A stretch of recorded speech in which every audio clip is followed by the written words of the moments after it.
मंत्री kitty's parties का एक और बड़ा सच है। किटीज के लिए इकट्ठी होती हैं औरतें, पति उनको लेके आते हैं, भाई लेके आएंगे, छोड़ने आ रहे हैं, है ना, साथ बैठ रहे हैं, खाना वाना खाएंगे और उसके बाद वाइफ स्वैपिंग का खेल चलता है।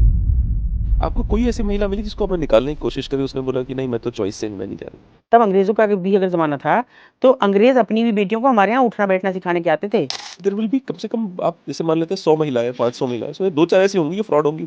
मैं तो खुल के कहती हूँ कि मारपीट, चुनौती, मुझसे सेक्स की भूख मिटाना, ये सब काम पुलिस का वहाँ है। ये महिलाओं से बदला लेने का चक्कर क्या है? फिर तेरे को रंजिश है, मार बोली पुलिस वाले को। यही बेटे हैं जो लात मार के वृद्धाश्रम में डाल देते हैं। हाँ, किसी हिंदू महिला घूंघट रखे तो ये जो फेमिनिज्म वाली महिला देखिए फेमिनिज्म ये फुदक के आ जाएगी। लेकिन मुसलमान महिला पूरे हिजाब में रहे तो बोलती नहीं कोई बात, तो उनका अपना है, अरे हमारा भी तो अपना है। 6 बजे वो भागी, भीग रही, सर्दी भयंकर, और भीग के वो वहां से भागी, वो भी दूर पे एक ऑटो खड़ा था, चैन डाला हुआ, वो उसमें बैठी। मतलब आप उस सिस्टम में काम कर रही है जहाँ पे जान से मारना है। हाँ नॉर्मल बात है।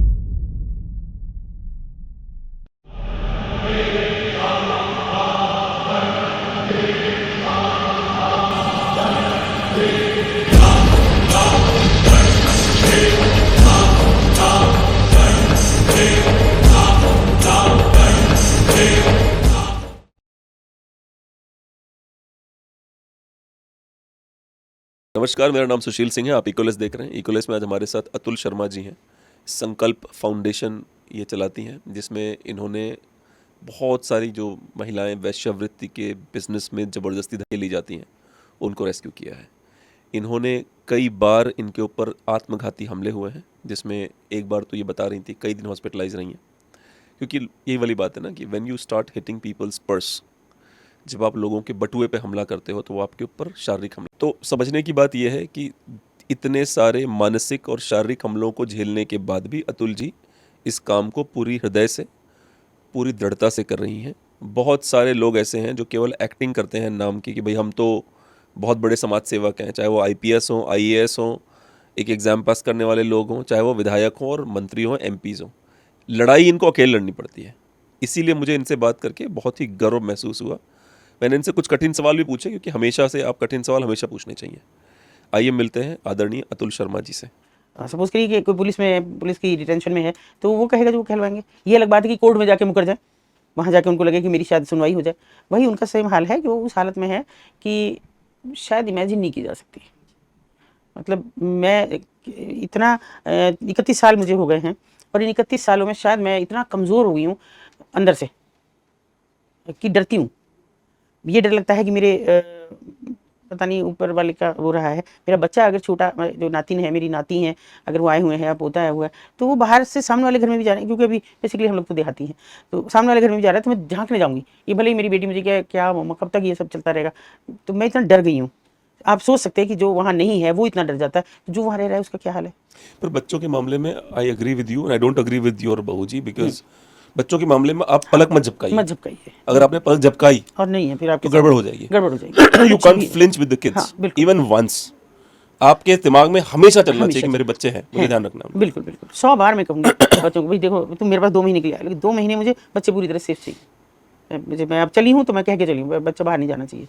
देखो इतना बड़ा अपना घर है, खिलाओ पिलाओ, यहीं कहीं मत भी। डर लगता है, इतना छोटी बच्चियों को नहीं छोड़ रहे हैं, तो कैसे कोई ज़बरदस्ती नहीं लाएगा। 2 साल की 2.5 साल की बच्ची को उठा के ले जा रहा है, 70 साल का आदमी लेके जा रहा है। जो हमारा नर पिशाच हैं वो हर जगह है। अब उम्मीद नहीं कर सकते कि वो आपको छोड़ देंगे, आपका बच्चा को छोड़ देंगे। पाकिस्तान के एक न्यूज़ चैनल पे देख रहा था, तो उसमें क्या था कि लगभग जो रेप की घटनाएं थी ह्यूमन राइट्स की महिलाओं ने देखा, 82% लोग ऐसे थे जो उनके पिता थे, चाचा थे, ताऊ थे, मामा थे, जिन्होंने उनका रेप। देखिए नज़दीकी रिश्तों की तो जिक्र नहीं करते, लोग करते नहीं है, लेकिन है ये कि अगर कोई ऐसी विक्टिम है तो उनमें से 2-4% ऐसे हैं कि जो आउटसाइडर हो, सब इनसाइडर। और मैं तो बिल्कुल स्पष्ट कहती हूँ कि कोई भी, मैं 100% महिलाओं की कहती हूँ, अपनी तक कह रही हूँ मैं खुले मन से, कि कोई महिला ये नहीं कह सकती कि बचपन में कभी उन्होंने इस तरह का शोषण ना सहा हो। शोषण रेप ही नहीं होता, आपको बदनीति से छूना, बदनीत तरीके से अपनी बॉडी को दिखाना, आपकी बॉडी को देखना, ये सब भी यौन शोषण है। हर महिला गुजरती है इससे।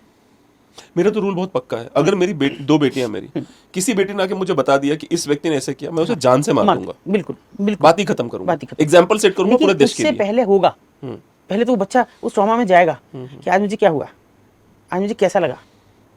तब ऐसा भी होता है कि बच्चा, अब तो देखिए आप लोगों के समय में बहुत फैसिलिटीज़ हैं कि आप गाड़ियों से भेज रहे हैं, आप स्कूल बस से भेज रहे हैं। स्कूल बस में बच्चियाँ सुरक्षित नहीं, ऑटोज़ में सुरक्षित नहीं। लेकिन अगर हम अपने ज़माने की तरफ देखें तो वो समय ऐसा था कि हम पैदल जा रहे हैं, थोड़ी सी दूरी पे स्कूल है, वो भी, और भरी दोपहरी में जा रहे हैं या भरी दोपहरी में वापस आ रहे हैं। बहुत सारे ऐसे इंसिडेंट्स हुए कि जो हम शायद आज तक भी घर में नहीं बता सके।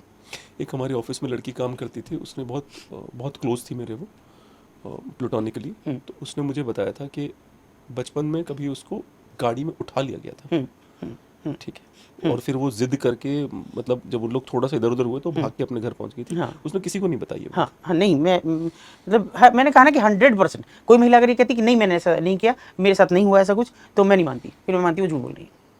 हर महिला के साथ होता है। बट डू यू, एक चलिए एक बड़ा चित्र लेते हैं कि आपको लगता है कि मतलब होता ही रहेगा, रुक नहीं सकता? हाँ, क्योंकि हम बेटियों को कहते हैं बेटा ऐसे जाना, ऐसे नहीं, ऐसे कपड़े मत पहनो, ऐसे मत देखो, ये मत करो। बेटों को कहते नहीं कहते। हम नहीं कहते कि, मुझे याद है कि ये ज़रूर बताया जाता था हमारे ज़माने में कि बेटों को भी ये कहें हमारी मदर कि बेटा सब अपनी बहन हो, ध्यान रखना, कोई किसी के साथ कुछ हो ना जाए, कोई बात हो जाए किसी की तो देख लेना। तो वो समय और था, बदल रहा है अब नहीं है कोई बहन किसी की, अब आप कह भी नहीं सकते। तो बेटों को कहाँ समझा रहे हैं? आप किसी के घर कहने चले जाइए आपका बेटा ऐसा करा तो वो आपसे लड़ने आ जाएंगे और बड़ा इशू हो जाएगा, धीरे धीरे धीरे पुलिस वुलिस सब हो जाएगी आपकी उस बात को बढ़ते बढ़ते। तो हम बेटों को कहाँ कह रहे हैं, उन्हें तो श्रृंखल बना रहे हैं ना। बेटियों को आज़ाद तो बना रहे हैं, बेटों को श्रृंखल बना रहे हैं, और उस बाल भर को हम अंतर को नहीं समझ पा रहे। पर मुझे बड़ा अजीब सा लगता है कि मोलेस्टेशन करने के लिए और रेप की हरकतें करने के लिए बेटा बड़ा पावरफुल है। हाँ? 4 लोग घेर लेते हैं तो हालत खराब हालत खराब हो जाती है, तो बाहर निकलेगा, फिर जाएगा। अक्सर रील्स आती रहती है, फिर गए, फिर मुकदमे होते रहे। और ऐसे अकेली औरत को, ये देखिए लोग कहते हैं सर्वाइवल ऑफ द फिटेस्ट, मैं कहती हूँ कि कमजोर पे ताकत की आजमाइश है। बिल्कुल, बुली जो करते हैं। हाँ, बुली जो कोई भी हो, जब हम कब करते हैं ऐसी हरकतें, जब हमको सामने वाला कमजोर दिखे, चाहे वो लड़का हो लड़की हो। क्या लड़कों के साथ रेप नहीं होती? होते हैं, उनके साथ यौन शोषण नहीं होता? वो भी होता है। क्योंकि जितना कमजोर दिखेगा आपको, आप उस पर अपनी ताकत की आजमाइश करेंगे। आप कुत्ता काट लेगा किसी को, जिस पे वो लगेगा कि ये है, लेकिन क्या वो शेर को काट लेगा? तब वो दुम दबा के भाग जाएगा।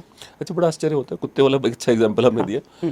एक कुत्ता जो शहर में पैदा हुआ, उसने कभी शेर नहीं देखा। हाँ। उसके पास शेर का अगर आपने वो भी टेडी भी रख दिया, हाँ, वो डर तो जाएगा। बड़ा डीएनए उसका, और डर के भाग जाता है, छोड़ छाड़ के। वो सोचिए, अजीब सा है। हाँ, जबकि तूने कभी शेर नहीं देखा, तुमने तो डरना भी नहीं चाहिए उससे। वो तो कुदरत ने हमको ऐसा बनाया कि हमको पता है कहाँ डरना है कहाँ नहीं डरना है। तो ये ऐसी जो कमजोर पे जब तक ताकत की आजमाइशें होती रहेंगी। पर बुली करना तो ऊपर से ही सिखाया जा रहा है। बिल्कुल, पुलिस अलग से बुली करती है, राजनेता अलग से बुली करते हैं, ताकतवर के सामने झुक जाते हैं, गरीब का शोषण करते रहते हैं। शायद पता नहीं आप कितना पुलिस के संपर्क में रहे हैं। मैं सीजीटीआई में पढ़ाती भी रही, गेस्ट लेक्चर भी रही हूँ, पुलिस को पढ़ाया भी है, मतलब बहुत। लेकिन अगर आपको सच बताऊं, उनको तुम नहीं कहना आता, आप तो बहुत दूर की बात है। कोई महिला चली जाए ना, और वो कितनी भी पावरफुल हो, लेकिन वो दीनहीन अवस्था में पहुंची है कि मेरे साथ ये हो गया है, तो कहेंगे तू क्या कर रही थी वहाँ? आधा मनोबल डाउन हो जाता है आदमी का, खासतौर पर महिला का। उसी महिला को अगर ये कहा जाए कि आप बैठो, पानी पियो, फिर अपनी बात तसल्ली से बताओ, शायद वो आपको बेहतर तरीके से बता सके, लेकिन नहीं होता। तो बुली करने का भी ये तरीका ही नहीं है कि खाली आप गए, आपको छेड़ा, आपको गंदी गालियाँ दी, आपका दुपट्टा छीना, नहीं है ये। बुली करने के बहुत सारे तरीके हैं, और यही कारण है कि जब महिलाएं पावर में ऊपर पहुंचती है ना, तो करती है, ब्रूटल हो जाती है। ब्रूटल हो जाती है। उन्हें फर्क नहीं पड़ता, ना, चाहे कोई वो नहीं। बहन मायावती ना, जी ना, हो, कोई, हाँ, चाहे बिल्कुल। वो ममता बनर्जी जी हो, बिल्कुल, कोई लोगों को लगता है इतनी ब्रूटल क्यों है भैया, क्योंकि उन्हें ऐसे बार बार मिसट्रीट किया गया। अब वो ब्रूटल है। आप एक कांस्टेबल को देख लीजिए ना, बड़े लेवल पे नहीं कहती, वो इतना बदतमीज, इतनी वाहियात हो जाती है कि आपको जेंट्स पुलिस से डर नहीं लगेगा, उससे लगेगा भाई ये कुछ भी ना कर दे, ये इज्जत उतार देगी। और औरत से इज्जत उतरवाना हमको पसंद नहीं है, हमको मर्द से हम उतरवा लेंगे लेकिन औरत से इज्जत नहीं उतरवा पाएंगे। वो आपने वो फिल्म देखी, द डिक्टेटर? एक फिल्म आई थी, है ना, बड़ी इंटरेस्टिंग, 2012 की फिल्म है वैसे तो। पर उसमें बड़ा अच्छा होता है कि it doesn't matter how black crippled और विमेन दे आर। हाँ, दे आर, बिल्कुल बिल्कुल। मतलब वो ये भी कह रहा है कि ब्लैक है या लंगड़े लुले है या महिला है, नहीं, सोचिए, कोई फर्क नहीं पड़ता, कोई फर्क नहीं पड़ता। आप रेड लाइट एरियाज की कड़वी सच्चाई को जानेंगे तो कोई फर्क नहीं पड़ता कि यहाँ क्या है, यहाँ से यहाँ तक क्या है, इससे फर्क पड़ता है, बस कुछ फर्क नहीं पड़ता। और वो खिड़कियां, वो दरवाजे ऐसे कि जिसमें आप यहाँ से दिखें, यहाँ से दिखे ना दिखे, कुछ नहीं फर्क पड़ता। आप लाख चूना लपेट लें, लेकिन आपको दिखना यहाँ से। चूना लपेट ले। हाँ, हम उसे चूना ही कहते हैं। जो उनको मेकअप लगाया जाता है, तो वो हम जैसे लोगों की लैंग्वेज में उनको चूना लगाना ही कहते हैं। आपके दिमाग में आया कहाँ से कि यार ये एक बहुत बड़ा एरिया जहाँ पे मुझे मेहनत करनी चाहिए? नहीं, मेरे कभी दिमाग में नहीं आया। जी ना, हाउ डिड यू? मेरा बड़ा छोटा सा है कि ये एक आड़ी सड़क है, यहाँ से ये रास्ता है सीधा मेन बाजार, और इधर भी रेड लाइट एरिया, इधर भी कोठे, इधर भी कोठे, नीचे दुकानें, और इस एरिया के इस तरफ थोड़ा सा आगे चलती मेरा घर है। अच्छा, मेरा मायका। अच्छा। तो हम लोगों को हिदायतें होती हैं, आज भी होती हैं, जो हमारी अगली पीढ़ियाँ हैं आज भी होती हैं। ऊपर नहीं देखना, क्योंकि वहीं से गुजर के स्कूल जाना है। जी जी जी। ऊपर नहीं देखना, ऊपर नहीं देखना। वो जो क्यूरियोसिटी है, जो है उत्सुकता, वो जागती रही, क्या है, क्यों है।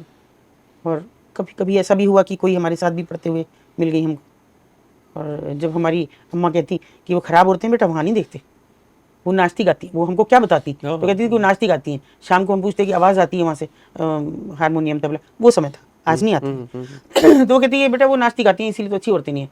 तो वो भी हमारे पास सवाल थे कि आप भी तो नाचते गाते हैं, जब घर में शादियाँ होती हैं तो औरतें नाचती भी हैं गाती भी हैं। वो जवाब नहीं था उनके पास, वो सारी उत्सुकता थी जो वहाँ घसीट के ले गई। कुछ घटनाएँ होती रहीं, जैसे एक घटना हुई तो, और उस घटना की परिणति के तौर पे मैं आपको बताऊंगी कि जिसके लिए मैं वहाँ आई, और मैंने हर पॉडकास्ट में कहा कि मुझे वो काश एक बार मिल जाती तो शायद मैं अपने आप को सुरखरू समझती। कल ही मेरे पास रास्ते में खबर आई कि वो गुजर गई कहीं, आज तक मैं ढूंढ नहीं पाई, उनको ढूंढने के लिए वहाँ आई, और कल मुझे किसी ने फ़ोन किया और मुझे ये कहा कि वो गुजर गई आगरा में, अनंती साहब से अपनी। क्यों ढूंढ रही थी आप उनको? ढूंढ के रही थी कि मेरी बहुत अर्ली एज में शादी, मैं अगर कहूँ आपसे कि मैं बहुत विद्रोही स्वभाव की रही बचपन से। जैसे आज से 40 साल पहले लव मैरिज करना बहुत बड़ी बात थी, और वो भी ऐसी एक कम्युनिटी से निकल के कि बेसिकली मैं त्यागी हूँ, वहाँ से निकल के त्यागियों में से और पंडितों में शादी करना, और इतना बड़ा विवाद झेलना, 7-8 ताऊ चाचा के भाइयों के बीच एक बहन, और वो बहन इतना बोल्ड कदम ले ले और भाग के शादी कर ले, तो बहुत ज़्यादा मुसीबत थी, बहुत मुसीबतें थी। अर्ली एज में थे, बहुत इशू नहीं था कि लव मैरिज कर ली और वो नाबालिग है तो पुलिस में पकड़, कुछ नहीं ऐसा कुछ, हमसे मर गई, है ना, हो गया। और 21-22 साल तक हमारे 3 बच्चे हैं, तीनों बच्चे हो गए। हमारे बच्चे को खिलाती थी एक महिला, अच्छा, बेटा था मेरा, और वो लगातार मतलब उसको कहती थी मैं इसको भाई बोलूँ, तो हालांकि मुझसे बहुत बड़ी थी पर फिर भी दीदी कहती। वो 35 के करीब कहाँ, किस जगह पे थे आप इस समय? मेरठ ही। अच्छा, मेरठ हाँ, में। हाँ। लेकिन मायका आपका दिल्ली में है? नहीं नहीं, मायका भी वही है। अच्छा, मेरठ ही मेरठ है। में, जैसे उस रोड हाँ के हाँ आसपास। हाँ, जी जी, उसी रोड sorry, में है। हाँ। देखिए प्रमुख है मेरठ कबाड़ी बाजार, दिल्ली जीबी रोड, कमाटीपुरा मुंबई, और सोनागाछी कोलकाता, ये 4 मुख्य हैं। तो वहाँ पे बस वो महिला खिलाती रही, बहुत नज़दीकी हो गई थी उससे, उसको काम भी दिलवाया कि वो मतलब उस कहती थी मेरा पति छोड़ के चला गया, और कल वो उसके सो कॉल्ड पति ने मुझे फ़ोन किया अच्छा, कि वो गुजर गई।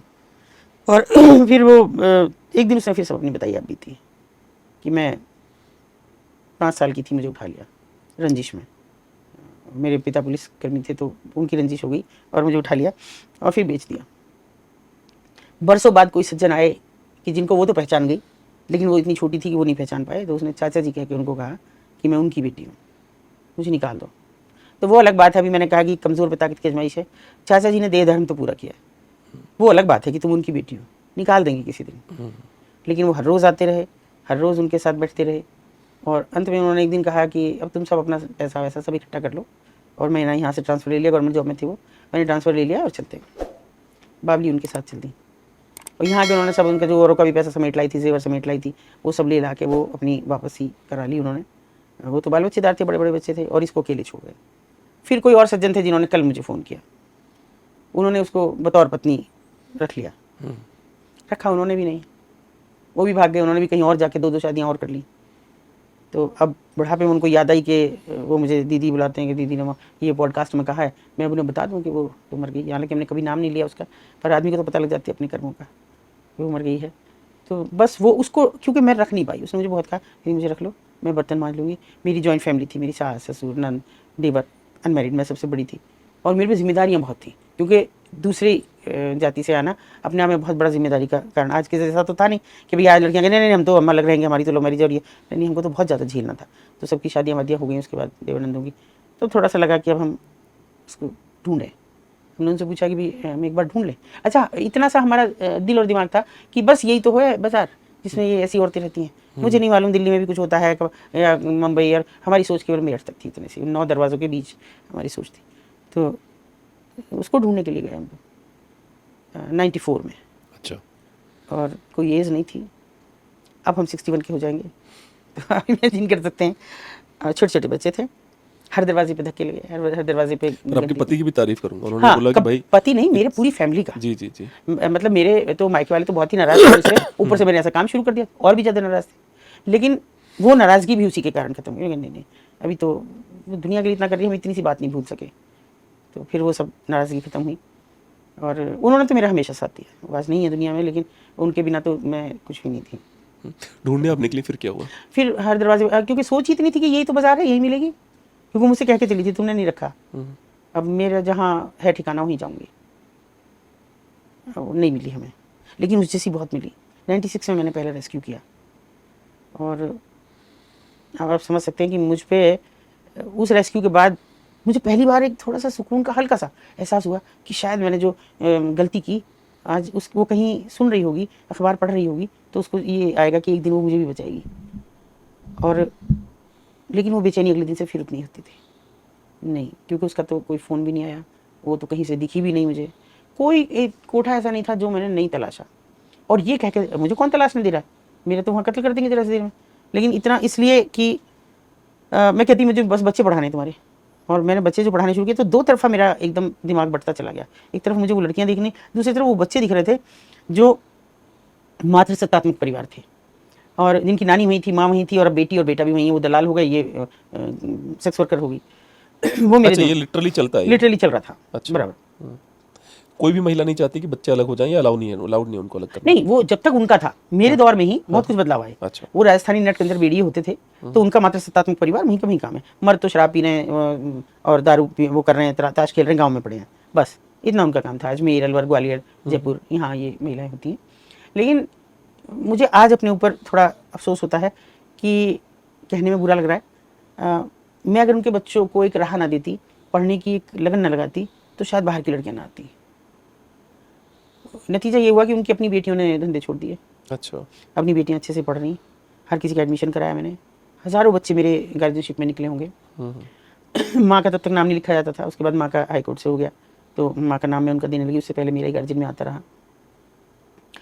लेकिन बाहर तो ऐसे नरपिशाच घात लगाए घूम रहे थे, जो लड़कियों को लेके आते रहे, काम के नाम पे, शादी के नाम पे, प्यार में फंसा के और ला के बेचते रहे।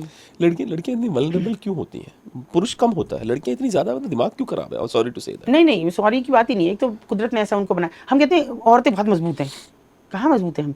एक तो हम शारीरिक रूप से कमजोर हैं, कितना लड़ेंगे हम? आप मेरे साथ अब लड़ना, मैं अकेली हूँ, 3 आप हैं, आप मेरे साथ लड़ना शुरू कर दीजिए, मैं कितना देर लड़ूंगी? मतलब जबानी भी कितना देर लड़ूंगी, थक जाऊंगी। और वही बात मेरी कि मुझे आप, अगर मुझे यहाँ नहीं प्यार मिल रहा है, मुझे यहाँ लग रहा है मुझे थोड़ी उपेक्षा है, वो टैग करते हैं कि कौन है, ऐसे कि जो बहुत वनरेबल पोजीशन में जी रही है, और उसको हम अपने जाल में फंसा सकते हैं, तो उसको फंसाएंगे प्यार में। काम के नाम पे तो गरीबी खुली है कि भाई यहाँ नहीं मिलता। और मैं आपको ऐसा सच बताऊं कि 80% लड़कियों को ये पता नहीं होता कि आप कहाँ हैं। जब मैंने पूछा कि तुमको कहाँ कह के लाया गया, कि दिल्ली। और तुम कहाँ हो? दिल्ली में। उनको नहीं पता मेरठ में है, उन्हें नहीं पता कि हम दिल्ली में। ये कहा था कि दिल्ली में बहुत काम है, और सभी मानते हैं दिल्ली राजधानी है, काम है बहुत, तो घरेलू कामकाज में रखवा देंगे, और भी काम शादी के नाम पे कि शादियाँ अच्छा है एरिया और शादियाँ नहीं होती, तो शादियाँ वहाँ करा देंगे, तुम्हारे अच्छे घर में करा देंगे, यहाँ तो तुम गरीब हो, वो आ जाएंगी। और anything which is too good to be true is never true. Why can't people understand a simple logic? समझते हैं, हाँ। समझना नहीं चाहते हैं। ये भी क्यों बात- समझें? ये भी बात सही है। क्यों समझें? हाँ। जो मैं तो स्टेक होल्डर हूँ, मैं क्यों समझूं? क्यों समझूं? मुझे मेरा हित है, तो मैं अपने हित को क्यों प्रभावित होने दूं? नहीं, आपकी बात नहीं कर रहा हूँ मैं। हाँ, नहीं, जैसे मैं कोई मेरे पास उन्हीं आए की मैं कह रही हूँ। और मैं बिजनेसमैन हूँ, बोले कि हाँ। Know what, I will give you 1 crore rupees per month, हाँ। बकवास मत कर, साइड हो जा। नहीं, मैं क्यों समझूं? क्योंकि मुझे वो 1 करोड़ रुपए दिख रहे हैं, मुझे उसमें से वो 1 लाख तो देगा, ले जाके काम पे तो लगाएगा, तो मैं क्यों सोचूं? मेरे में नहीं है इतनी ताकत कि मैं सोचूं। मुझे दिख रहा गरीबी, 2 वक्त की रोटी, 2 अच्छा सा एक कपड़ा, बस तन ढकने को, वो दिख रहा है मुझे, और मैं चलिए। या पहली लड़की दिख रही है जो अब ट्रैफिकर होगी, वो आपको आके बताइए, बताओ मेरे पास पैसे की क्या कमी है, मैंने गाँव में घर बना दिया और मैं तो बहुत अच्छा काम कर रही हूँ, चलो तुम भी करना। नहीं बताती नेपाली लड़कियां कि हम धंधा कर रहे हैं। अगर हम जैसे लोगों ने सब अखबारबाजी ना हुई होती, चैनल्स भी इतने ना आए होते इतने पिछले 30 सालों में, तो शायद नेपाल में भी किसी को पता नहीं होता कि नेपाली लड़कियां वहाँ धंधा करने जा रही हैं। तो ये ऐसा, और ये रूट कॉज है कि नेपाल जाएगी लड़की, उसके बाद दुबई चली जाएगी। अच्छा। क्या कर लोगे आप? हमारे यहाँ की अगर गई है तो वो नेपाल चली गई, बिना पासपोर्ट वीज़ा के चली गई, और वहाँ से आपको आसानी से वहाँ का वीज़ा हो जाएगा, चले जाएंगे भेजने वाले बात। मुझे ये भी समझ में नहीं आता कि मतलब चलो कम से कम जो इस्लामिक कंट्रीज हैं बड़े ओपन है इस मामले में, हाँ, हम ऐसे ही हैं। हाँ, बिल्कुल। हमारे यहाँ प्रॉब्लम क्या है, मतलब नारी माँ है और नारी दुर्गा है और ये है और वो है, उसके बाद ये सब नौटंकियाँ चलती हैं। नहीं, जो कहते हैं ना कि औरत दुर्गा और माँ है, हाँ। कहाँ है माँ? अगर वो माँ है तो वो माँ कौन है जो वृद्धाश्रम में पड़ी है? वो किनकी माँ है बताइए आप? है हम माँ कहने के और कहलाने के लायक?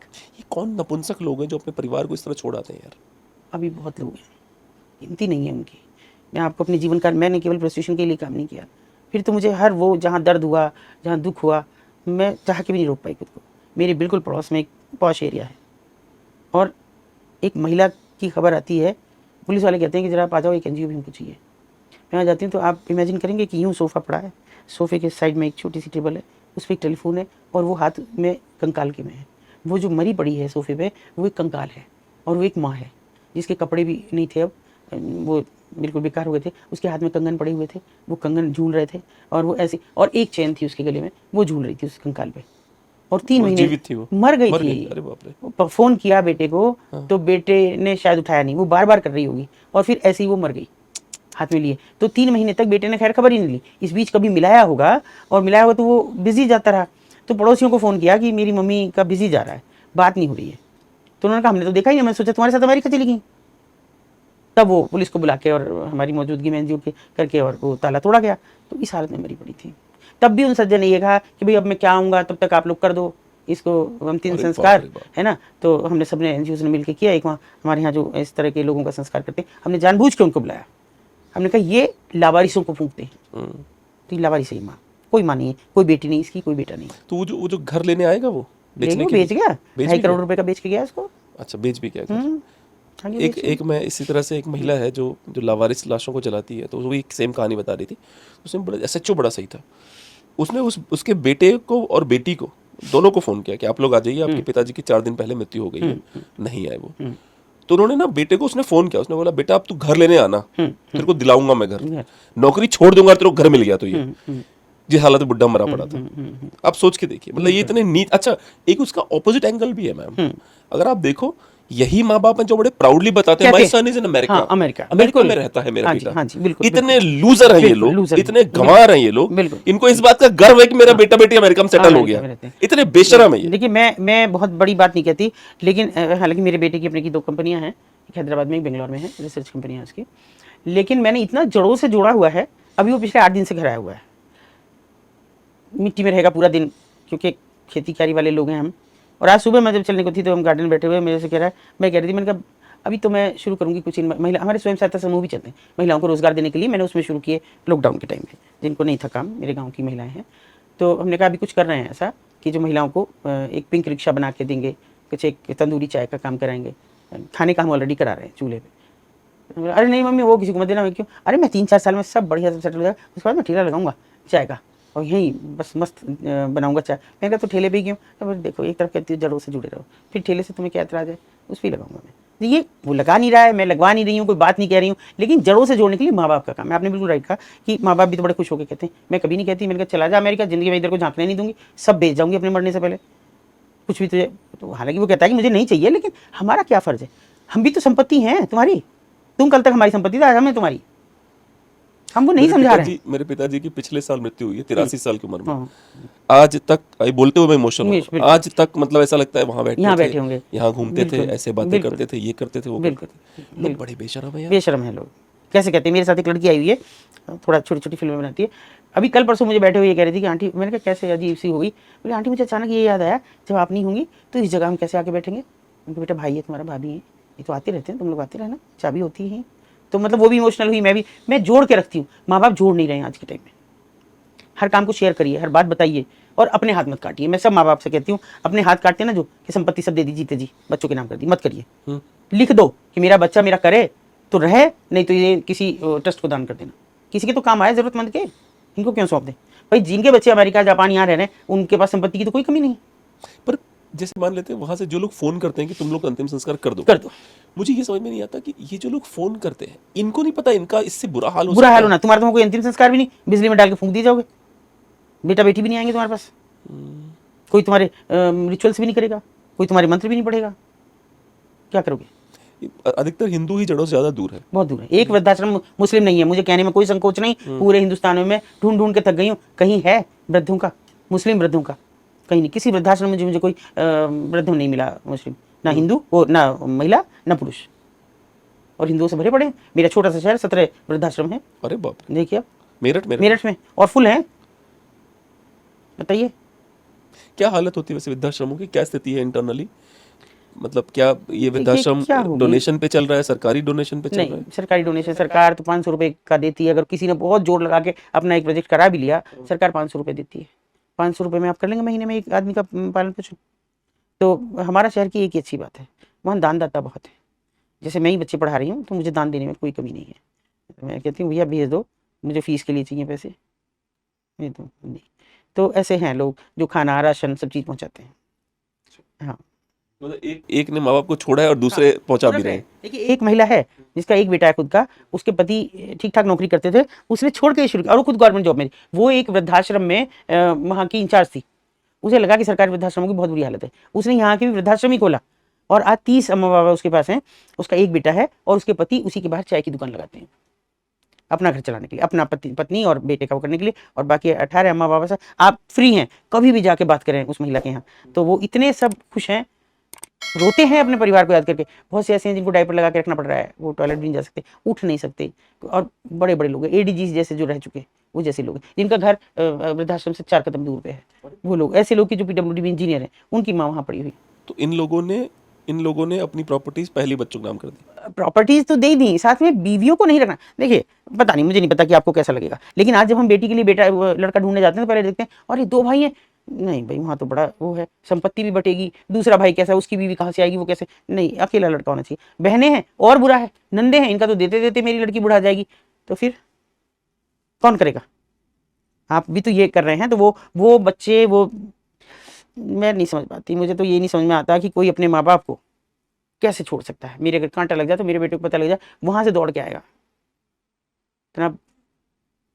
और मुझे रोज गिल्ट कॉन्शियस होता है कि मम्मी के साथ आज इतना टाइम नहीं बिता पाया, इतना कुछ तो उनके पास होगी कहानी बताने के लिए, आज समय नहीं मिल पाया। मुझे गिल्ट कॉन्शियस होता ही होता है। एंड ऑफ द डे सोने से पहले लगता है यार बेटी के साथ इतना समय नहीं मिल पाया, उसको क्या लग रहा होगा, मम्मी के साथ कल कोशिश करते हैं दोबारा। कोशिश करते हैं, बिल्कुल, ये आपको ये लगना चाहिए और उनके जीवन पर्यंत आपको लगना चाहिए, वही आपको फिर पलट के मिलेगा। नहीं, मुझे पलट के भी नहीं चाहिए। मुझे तो इसलिए क्योंकि मेरा तो ये कहना है कि मेरे सब जीवन में बड़ा सिंपल सा थंब रूल रहा है, when you are weak I will always stand with you, but if you are powerful maybe you can live your life, I don't mind, but if you are weak, और ये मेरे साथ हमेशा रहा है, चाहे वो कोई भी हो, अगर वो वीक है तो मैं उसके साथ जरूर रहूंगा। वो स्ट्रांग हो जाएगा तो हो सकता है रिश्ते खराब हो जाए, हो सकता है अपना जिंदगी ये वो अपनी जिंदगी जी रहा, क्यों दखल दें फिर उसमें, ये बिल्कुल तो हमें नहीं है। और मैं बहुत सी चीजें समझती हूँ इनके पीछे कि हम ओवर एज कर लेते हैं, बच्चों को शादी नहीं करते हैं। अरे बाप रे बाप, उस मुद्दे पे तो अब मेरे विचार अभी पिछले 4 सालों में बदले हैं, जब से मैंने आंकड़े देखना शुरू करे हैं कि किस प्रकार से बर्थ फर्टिलिटी रेट नीचे बिल्कुल गर्त में जा रही है। क्यों नहीं जाएगी? उसको देख के पहले मैं कुछ लड़की इंटरव्यू के लाती थी, मैं उसका इंटरव्यू लेता था, मैं उसको ये भी जहाँ तक बोलता था कि बोलती थी मेरे परिवार वाले they will not push for me to get married, ये मतलब तो चलो बड़ी अच्छी बात है। अब मुझे लगता है यार तू ऑलरेडी 25 की हो रखी है, मतलब तेरा अभी 5 साल शादी करने का मन नहीं, बेबीज पैदा ही नहीं होंगे तेरे से तो। और फिर नहीं तो वो तो उसके लिए आजकल तो फ्रीज करा रहे हैं अपने एक्स, नए चलन है। बट वही वाली बात है ना, फ्रीज कौन कराएगा? जो 5 लाख रुपए महीने कमा रहा है, जो 50,000 रह रहा है, उनकी थोड़ी औकात है फ्रीज कराने की। वो नहीं हो सकती, और पता नहीं हम कहाँ जी रहे हैं। और देखिए अगर बड़ा एक ऐसा कॉम्प्लिकेटेड सिस्टम है, एक तरफ वो लड़की है जो स्वेच्छा से लग्जरी जुटाने के लिए 20 से 25,000 रुपये महीना ले रही है, किसी रोज ले रही है किसी के साथ जाने के लिए, और एक वो है कि जिनको 20 से 25 कस्टमर निपटाने पड़ रहे हैं रोटी खाने के लिए।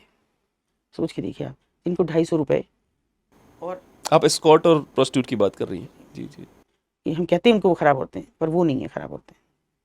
वो उस मजबूरी में है कि वो इतना गंदा आदमी, जिसके हाथ पैर सड़े हुए हों, जो कहीं रंगाई पुताई करके आया हो, जो कहीं मजदूरी करके आया हो, जिसके पास से बात आ रही हो, और वो उसके साथ जाए बैठने के लिए, और मना नहीं कर सकती, उनके पास से नो नहीं है, कुछ नहीं कह सकती। तो मुझे एक और बात समझाइए कि प्रोस्टिट्यूशन, करप्शन विश्व के सबसे पुराने सिस्टम्स हैं जो कभी ना बदले हैं ना बदलेंगे, ठीक है? तो क्यों है ऐसा? प्रोस्टिट्यूशन की जरूरत क्यों है समाज को? महर्षि चाणक्य की किताबें पढ़िए, उसमें भी प्रोस्टिट्यूशन को बहुत बुरी तरह प्रमोट किया गया कि प्रोस्टिट्यूशन होना ही चाहिए। देखिए अगर उस समय हम कहें, उस समय की तो आज के साथ से तुलना, मैं अपने भी टाइम की कह रही हूँ, मैं 31 सालों की भी कह रही हूँ, कि उस समय वृद्ध महिला थी वहाँ, वो ये कहती थी कि बेटा आज इनके मुंह पे चूना लग गया है, ये कभी नहीं उतरेगा, तो इनका घर बसाने की बात कहती है ना, इनका घर नहीं बसने का, क्योंकि ये वहाँ भी झांकेंगी खिड़की से, वहाँ भी ये चूना लपेटेंगे अपने मुंह पे, इन्हें आदत हो गई है। मगर हमारा जो समय था, तो मैंने कहा आपको तो नहीं हुई आदत, क्योंकि हमारा समय और था, तब अंग्रेजों का भी अगर जमाना था तो अंग्रेज अपनी भी बेटियों को हमारे यहाँ उठना बैठना सिखाने के आते थे कि कैसे, क्योंकि इंडिया में रह रहे हैं, वो शादी उनकी हो रही है तो उसी ढंग से रहना है, तो कैसे आवाज़ नहीं होनी चाहिए, लड़की के कपड़ों की सरसराहट नहीं होनी चाहिए, ये बैठने के लिए। और खासतौर पर हिंदू जो बड़े यहाँ के सेठ थे, वो लेके आते थे अपनी लड़कियों को शादी से कुछ दिन पहले कि इन्हें बैठना उठना सिखाओ, पायल तो पहने पर पायल की आवाज़ ना आए चलते हुए, कपड़े भारी भरकम पहने मगर कपड़ों की उठने बैठने में सरसराहट ना आए, ये सारा इनको उठना बैठना सिखाओ। और वो तवायफी दौर था। अब ये देखिए गणिका हुई या अभी जिनको आम्रपाली आप कह रहे हैं, वो जो मंदिर में जिनको देवदासी रखा गया, वो सब एक अलग तरह की व्यवस्था थी। बिल्कुल देवदासी उसमें सबसे गंदी प्रथा थी, सबसे गंदी, जिसमें हर पुजारी, उसका परिवार, कोई भी उसके लिए भोग्या थी वो स्त्री। लेकिन जो ये तवाइफी दौर आया, ये बड़ा खूबसूरत दौर था अगर आप कहें तो। वहाँ पे कोई किसी तरह की किसी के साथ जबरदस्ती नहीं थी। महिला किसी एक की होकर रह जाती थी, वो भले शादीशुदा हो, उसकी अपनी फैमिली है, वो उसे चलाए, इसका भी ध्यान रखे, इसके बच्चों को नाम दे ना दे, मगर उसके साथ उसके बच्चे हों, वो चाहे तो। मगर वो कैसे बदला, क्योंकि जैसे जैसे हम प्रगति की तरफ चले वैसे वैसे बदलते चले गए। अब वो वहाँ जाते थे, मेरे अपने जानकारी में, जब वहाँ नाच गाना देखने जाते थे, समय बदला तो दूरदर्शन आ गया। हम वहाँ बैठ के देखेंगे अपने घर में, यहाँ क्यों आएंगे, डर भी लगा रहेगा कोई देख ना ले, वहाँ गया है, वहाँ गाना सुनता, चर्चा भी होती थी कि भाई अरे वो तो आधे से ज़्यादा पैसा तो वहाँ खराब कर रहा है, वहाँ जाता है। फिर टीवी आपका आ गया, रेडियो आ गया, आप वहाँ सुनने लगे मनोरंजन की चीज़ें, फिर बड़ा पर्दा आपके सामने आ गया, फिल्म आ गई आपके सामने, वहाँ आप सब चीज़ें देख रहे हैं, और धीरे धीरे अब तो OTT आपको सब कुछ परोस के दे रहा है। बट महिलाएं जो महिलाएं प्रोस्टिट्यूशन में हैं, उन पे भी कई लोग दोष लगाते हैं ना कि इन्होंने लूटा लोगों को, लिटरली सारी तो नहीं, और कुछ महिलाओं ने ज़रूर लूटा कि लोग अपने घर बार लुटा आए, वहाँ पे पैसे खर्च कर आए। क्यों बेवकूफ़ थे? अगर कोई खूबसूरत महिला है और वो उसको क्या देगी, टिट फॉर टैट करेगी ना। उसको क्या दिया है आपने? आप क्या उसे घर दे रहे हैं, नाम दे रहे हैं, उसके बच्चों को पिता का नाम दे रहे हैं? नहीं ना, तो लूटेगी आपको। देर विल भी कम से कम, आप जैसे मान लेते हैं 100 महिलाएं, 500 महिलाएं, उसमें 2-4 ऐसी होंगी जो फ्रॉड होंगी, इतना तो मानती है ना आपकी। नहीं, वो जो मालकिन है वो तो सभी फ्रॉड नहीं, वो एक किस्म की बदमाश है। मतलब समझ लीजिए कि जैसे फिल्म दिखाते हैं ना कि वो उनका बॉस आया और ये हो गया, वो बॉस है, उनके बिना तो पता भी नहीं सकता। आप इमेजिन नहीं कर सकते, मेरे पूरा शरीर में लोहा है, कहाँ कहाँ नहीं है ये सब लगा हुआ, मतलब ये यहाँ भी ये एक रॉड है, पैरों में रॉड है यार। इतनी बार मेरे एक्सीडेंट कराए गए हैं, कितनी बार, और लास्ट बार तो बिल्कुल मार दिया था। हाँ, जिसमें मैं मुश्किल, मतलब आप उस सिस्टम में काम कर रही हैं जहाँ पे जान से मारना है। हाँ नॉर्मल बात है, किस तरह से और कैसे कहाँ और कितने मुकदमे। मैं अगर उन पे एक लड़की निकालने के बाद मुकदमा लिखूं तो मुझ पे 4 लिखे जाते थे, वही पुलिस लिखती ना, तो क्या देंगे वो। जब वो अभी जब 200 रुपये पर हेड पुलिस को जाएगा, तो वो उनकी कहेगी कि मेरी कहेगी? मैं तो करने नहीं देती उनको, मैं तो खुल के कहती हूँ कि मारपीट, चुनौती, मुफ्त में सेक्स की भूख मिटाना, ये सब काम पुलिस का वहाँ है। अच्छा, पुलिस वाले फ्री के चक्कर में जाते हैं। फ्री पूरा, क्योंकि उनकी क्या गलती है। जो महिला जिसकी आपने शुरू में बात करी, किसी पुलिस वाले की, वो सवाल रह गया मेरे दिमाग में, किसी पुलिस वाले की बेटी थी, उसको रंजिश में उठाया गया था। ये महिलाओं से बदला लेने का चक्कर क्या है? पर तेरे को रंजिश है, मार गोली पुलिस वाले को। तो है, तो कमजोर पे ताकत की आजमाइश तो वही है। किसको चोट पहुंचाएंगे? जो आपके दिल पे लगे। चोट हम किसको पहुंचाते हैं? उसी ना, कि जहां दिल पे लग जाए। हम जब दहेज मांगे तो उस लड़की ने अपने बाप को ढूंढने की कोशिश नहीं करी? गए हम, अच्छा, लेके गए उसको, अच्छा, लेके गए, गांव के बाहर आए वो, कि अंदर नहीं आना, बाहर आए, और बिल्कुल सेम बहन की शक्ल के 2 किशोर अवस्था के बच्चे थे, लड़के, इतनी सुंदर से, और बिल्कुल जैसे उसकी ट्रू कॉपी खड़े हो। बहुत रोए धोए, बहुत सब कुछ हुआ, और मुंह फेर के चल दिए कि रख नहीं सकते। अरे बाप रे।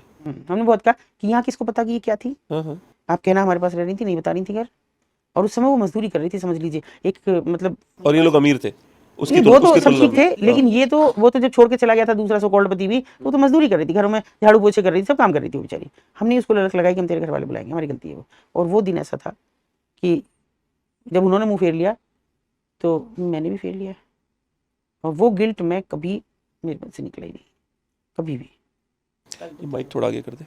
कल दुख तो बहुत हुआ कि वो नहीं रही दुनिया में मुझसे मिले बिना। औरत एक ऐसी खूबसूरत कृति है भगवान की कि जिसको आप प्यार से रखिए, वो आपको सिवा खुशियों के और कुछ नहीं देगी। Not all. हाँ, नहीं, वो तो बदला है ना समाज, क्योंकि आपने प्यार नहीं दिया तो वो बदल गई, अब आपसे रिवेंज ले रही हैं, ये तो बदला है।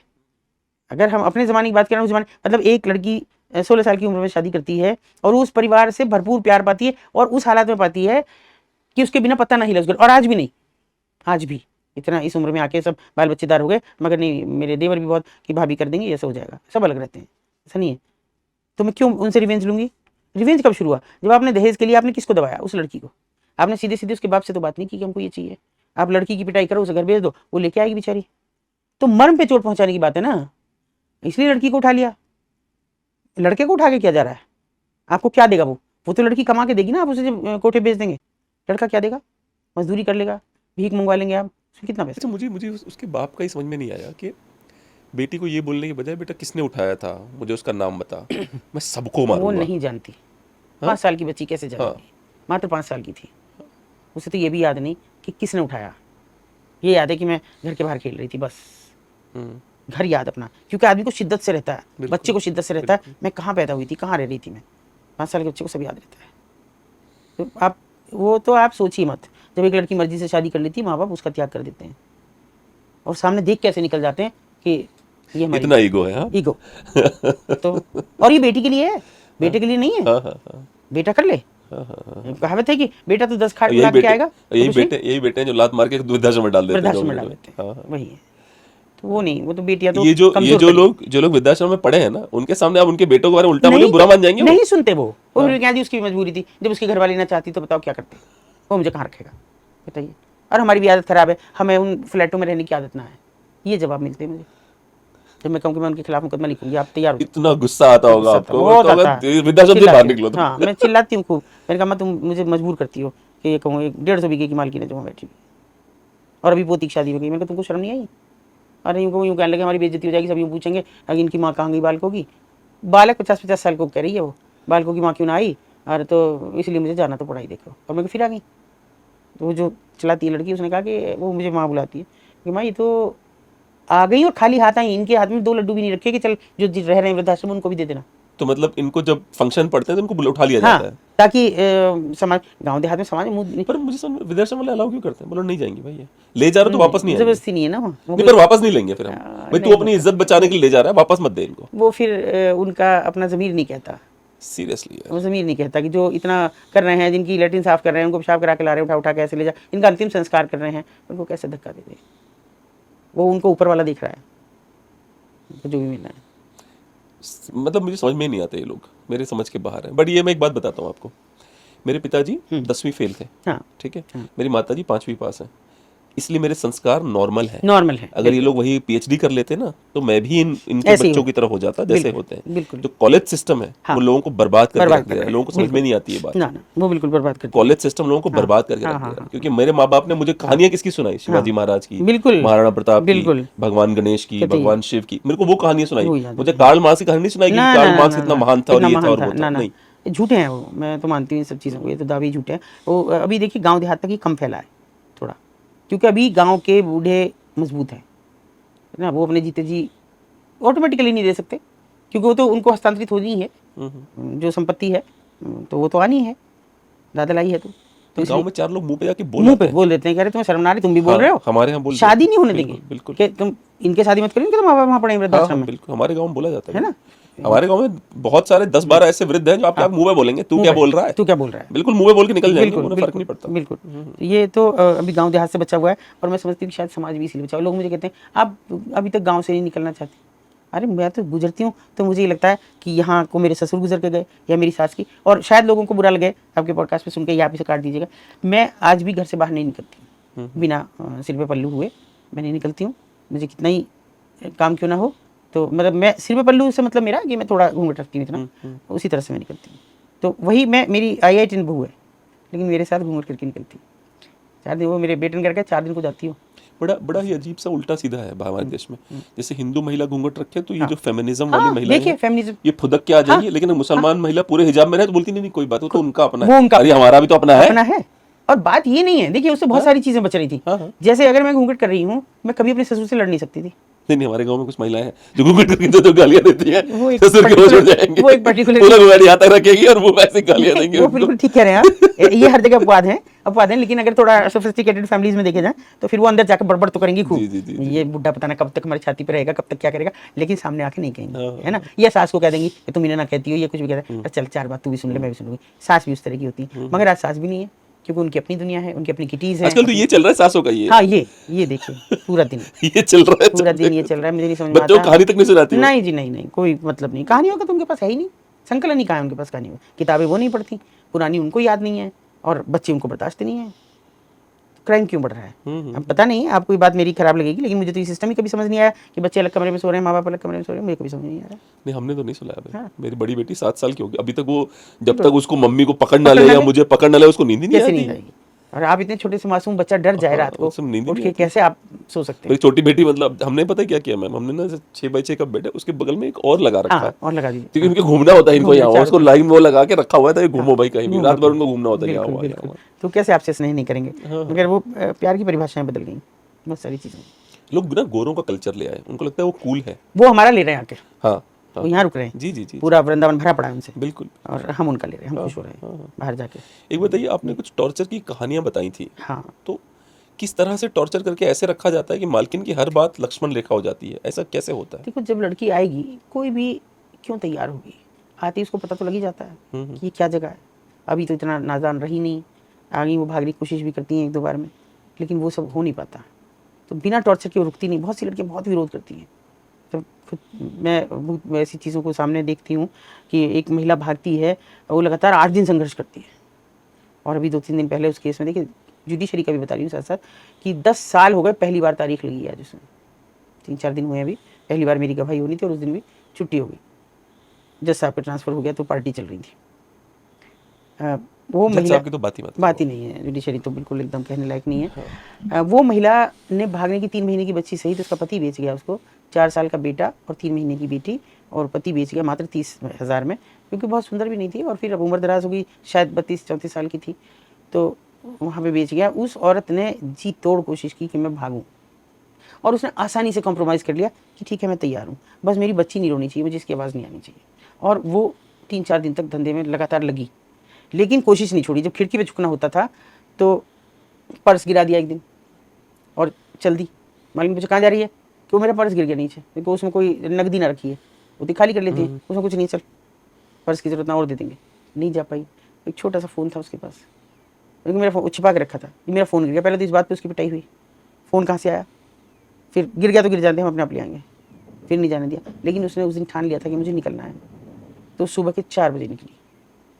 कैसे भागी, कैसे उतरी, साड़ी लपेट के नीचे गिरा के उसके सहारे उतरी। और जो ऐसे, क्योंकि मेरठ ना ऊंचा बसा हुआ है थोड़ा, जी जी अब की तो सब नालियाँ भरी रहती हैं, लेकिन इतना ऊंचा बसा हुआ है सड़कों से, तो वो जो चबूतरे के ऊपर ऐसे लगा देते पटरी, उसके नीचे छुपी रही कि किसी तरह से दिन निकले और 1 आध घंटा और बीते और लोगों का आवागमन शुरू हो जाए, तब मैं भागूं, फिर कोई मुझे रोक नहीं पाएगा।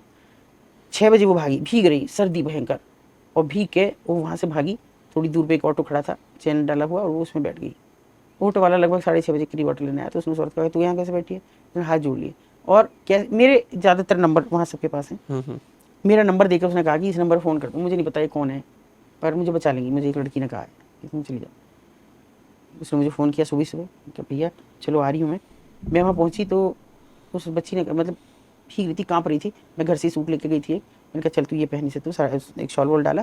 फिर उनका नहीं अभी नहीं जाऊँ मैं, मेरी बेटी है वहाँ 3 महीने की, उसे ले आओ, नीचे मेरा बेटा है। मैंने कहा नीचे बेटा कैसे, कि आप मेरी बेटी लाओ। मैंने कहा अच्छा रुक, कपड़े वपड़े बदलवा, मेरी एक वॉलंटियर का घर पास में ही था, उसको उसके घर भेज के कपड़े वपड़े बदलवाए। ऊपर में गई, मैंने कहा उसकी बच्ची, इतने भी मुझे नीचे से ही किसी ने बता दिया कि वो तो लेकर अभी भागी है बच्ची को, तो और इधर की तरफ गई है, मतलब हापुड़ रोड की तरफ।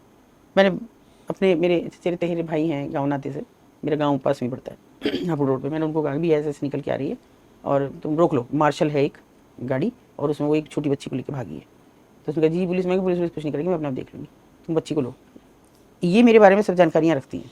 अब इतने साल बीत गए, मेरे घरों में आती जाती भी हैं, शादी भी हम बुलाती भी हैं, ऐसे नहीं, मैं दोनों तरह का काम करती हूँ। हाँ, मैं भी उनको मजबूर करती हूँ कि जन्मदिन करो, कुछ भी करो, मैं आऊँगी हमारे यहाँ।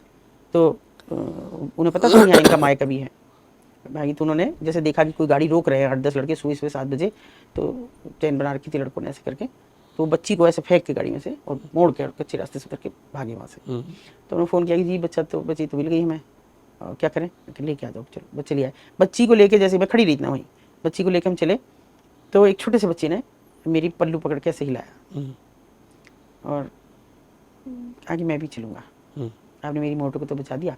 उसी ने चूँकि हमसे ये कहा था कि मेरी मोटो ऊपर है, उसे ले आओ। तो मैंने कहा तू कौन है, तो अभी कह रहा था, अभी कह रहा है कि मैं वो जिसको अब ले गई हो वो मेरी माँ है, और मेरी मोटो भी अब आ गई है, अब हमें भेज दो, आप हमारे घर भेज दो। तो उस बच्चे का ऐसा मासूम सा, मैंने कहा तू कहा था कि मुझे नहीं रखती वो ऊपर, मैं तो यहाँ चाय वाले के कप धोता हूँ, 4-5 साल का बच्चा, और फिर यहाँ भट्टी के पास सो जाता हूँ, मुझे सर्दी नहीं लगती। समय से पहले बड़ा हो गया था वो बच्चा। उसको भेजा, मुकदमा लिखाया हमने उसके पति के खिलाफ, इस महिला के खिलाफ भी लिखाया जिसकी है।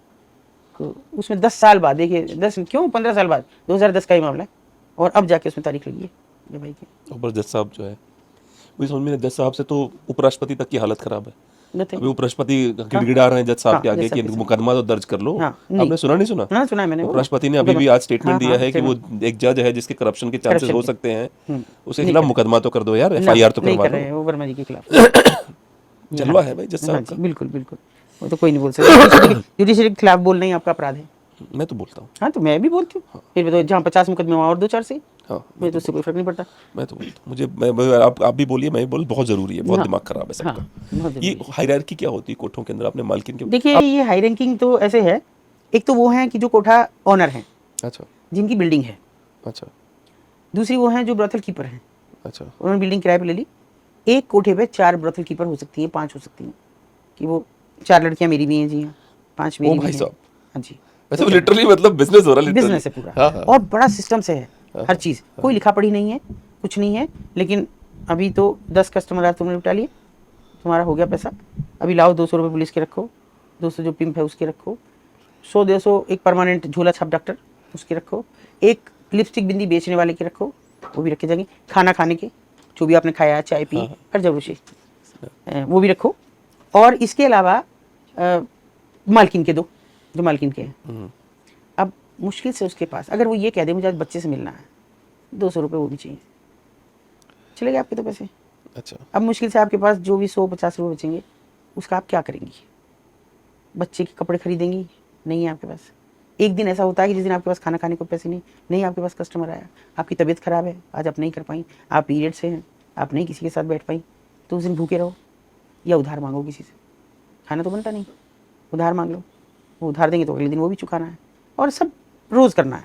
ऐसा नहीं है कि ये महीने में चलेगा जी, उधार महीने में दे देना, रोज़ का रोज़ करना है, कोई देरी नहीं है। और उससे बुरा क्या है कि जब पैरों की आहट हो जीने में, इतने से जीने मुश्किल से निकल सके आदमी, तो भाग के जाएं सारी लड़कियां, खाना खा रही हो तो, खड़ी हो तो भाग के जाएं और खुद को एक्सपोज करें कि मैं, क्योंकि वो पैसे की जरूरत है उनको, ये वो नहीं देखती वो आदमी कैसा है।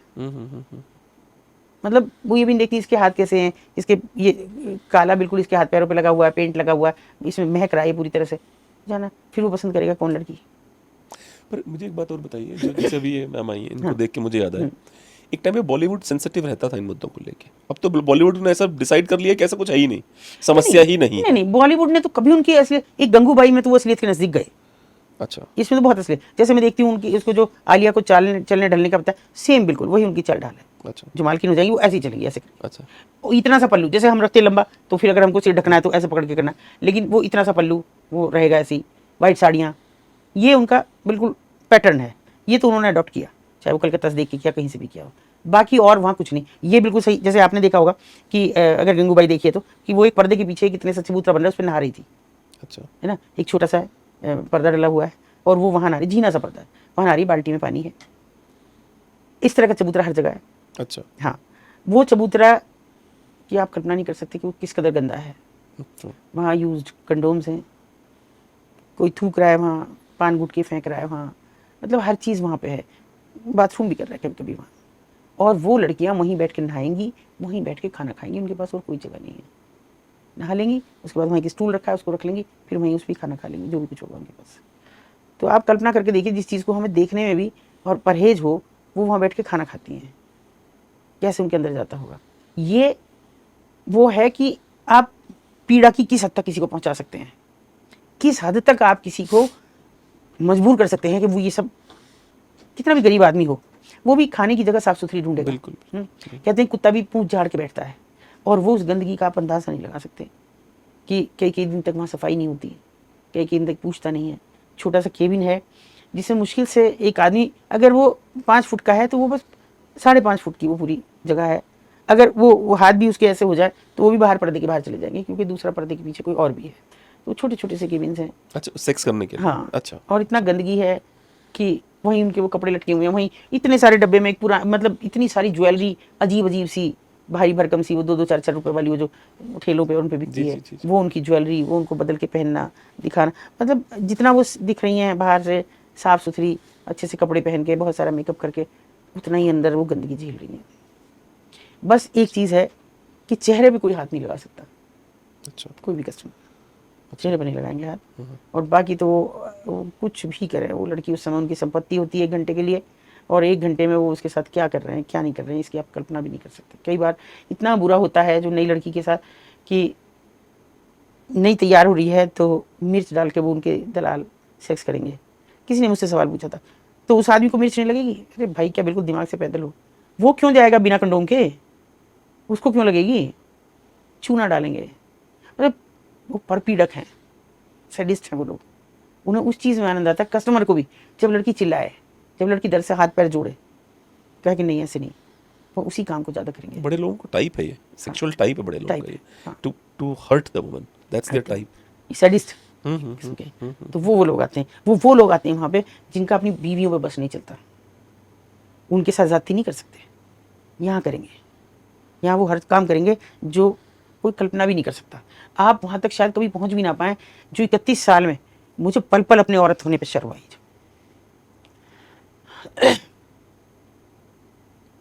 जब मुझे हर पल ये लगा कि किसी ने ठीक कहा, अगले जन्म मुझे बिटिया न कीजिए।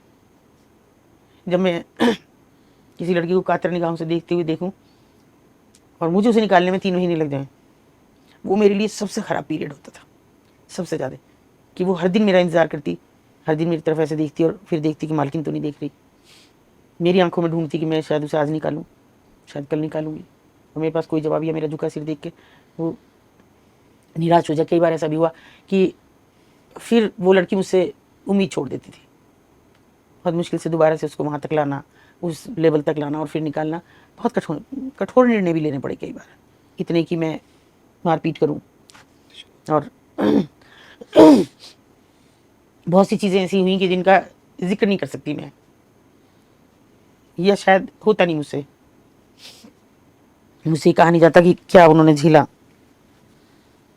क्यों हम इतने निर्दयी हो जाते हैं कि एक औरत को औरत ना समझ के, एक लड़की को लड़की, बहन, बेटी, माँ समझती नहीं, वहाँ केवल एक औरत रहती है बस।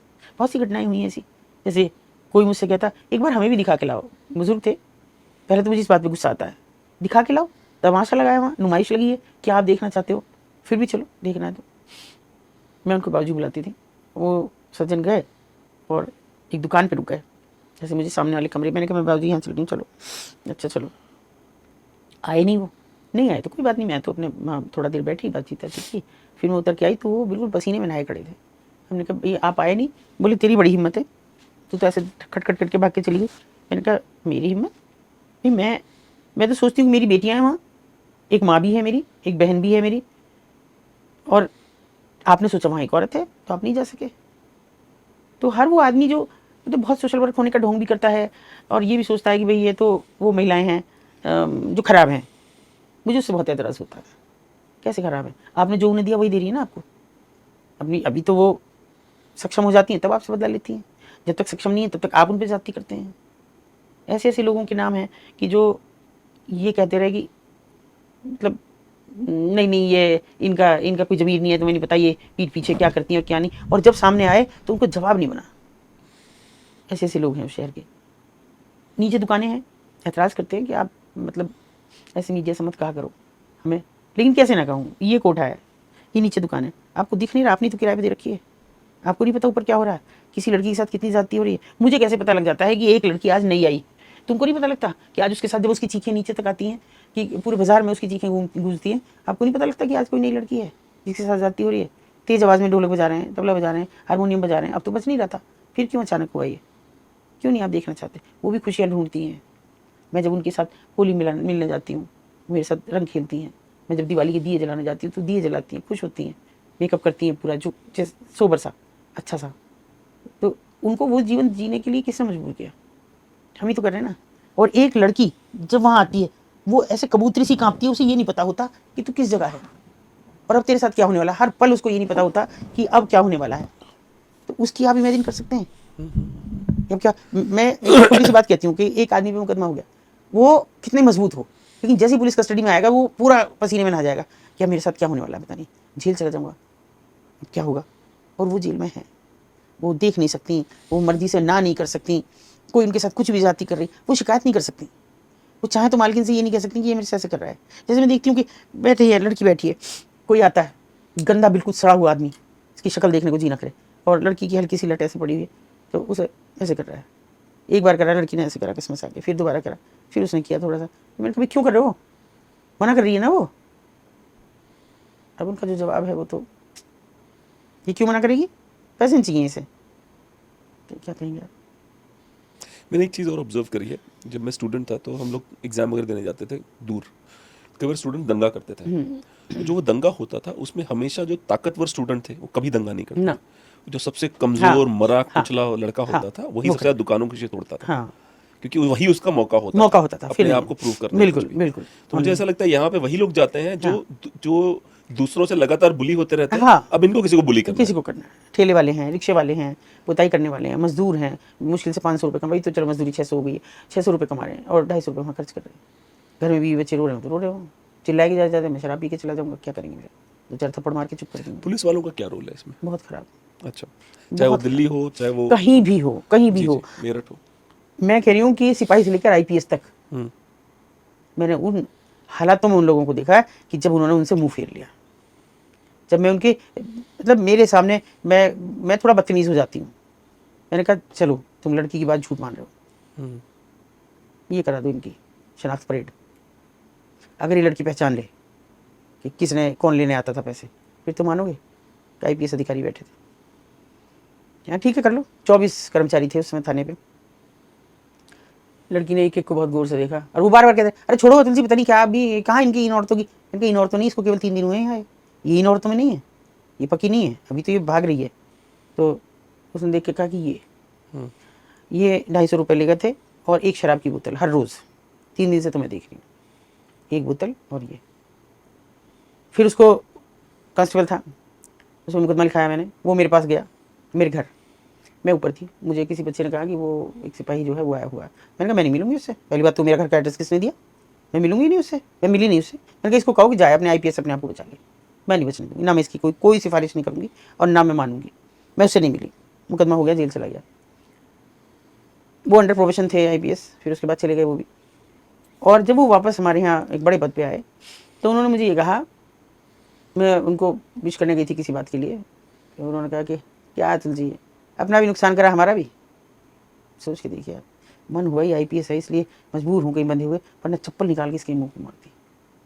उनका पैसा लेके कहाँ जाओगे, जो तिल तिल मरती हैं, जी नहीं रही वो। ये तो सबका ले रहे हैं, वो सबका ले रहे हैं। वो तो आपको लगता है उसका ले रहे हैं, ऐसे बहुत गरीब लोग जिनका ले रहे हैं। गरीब का ले रहे हैं वो समझ में आता है, उनका ले रहे हैं तो आप जो अपने जिस्म को बेच के मजबूरी में और आपको पैसा दे रही है, उसको इसलिए कमाना पड़ रहा है कि शाम तक उसको 200 रुपये आपको देनी है, तो इससे ज़्यादा और बुरा कुछ नहीं हो सकता। एक मैं ना एक वो बताता हूँ एग्जाम्पल, तो बड़े एग्जाम्पल बताता हूँ।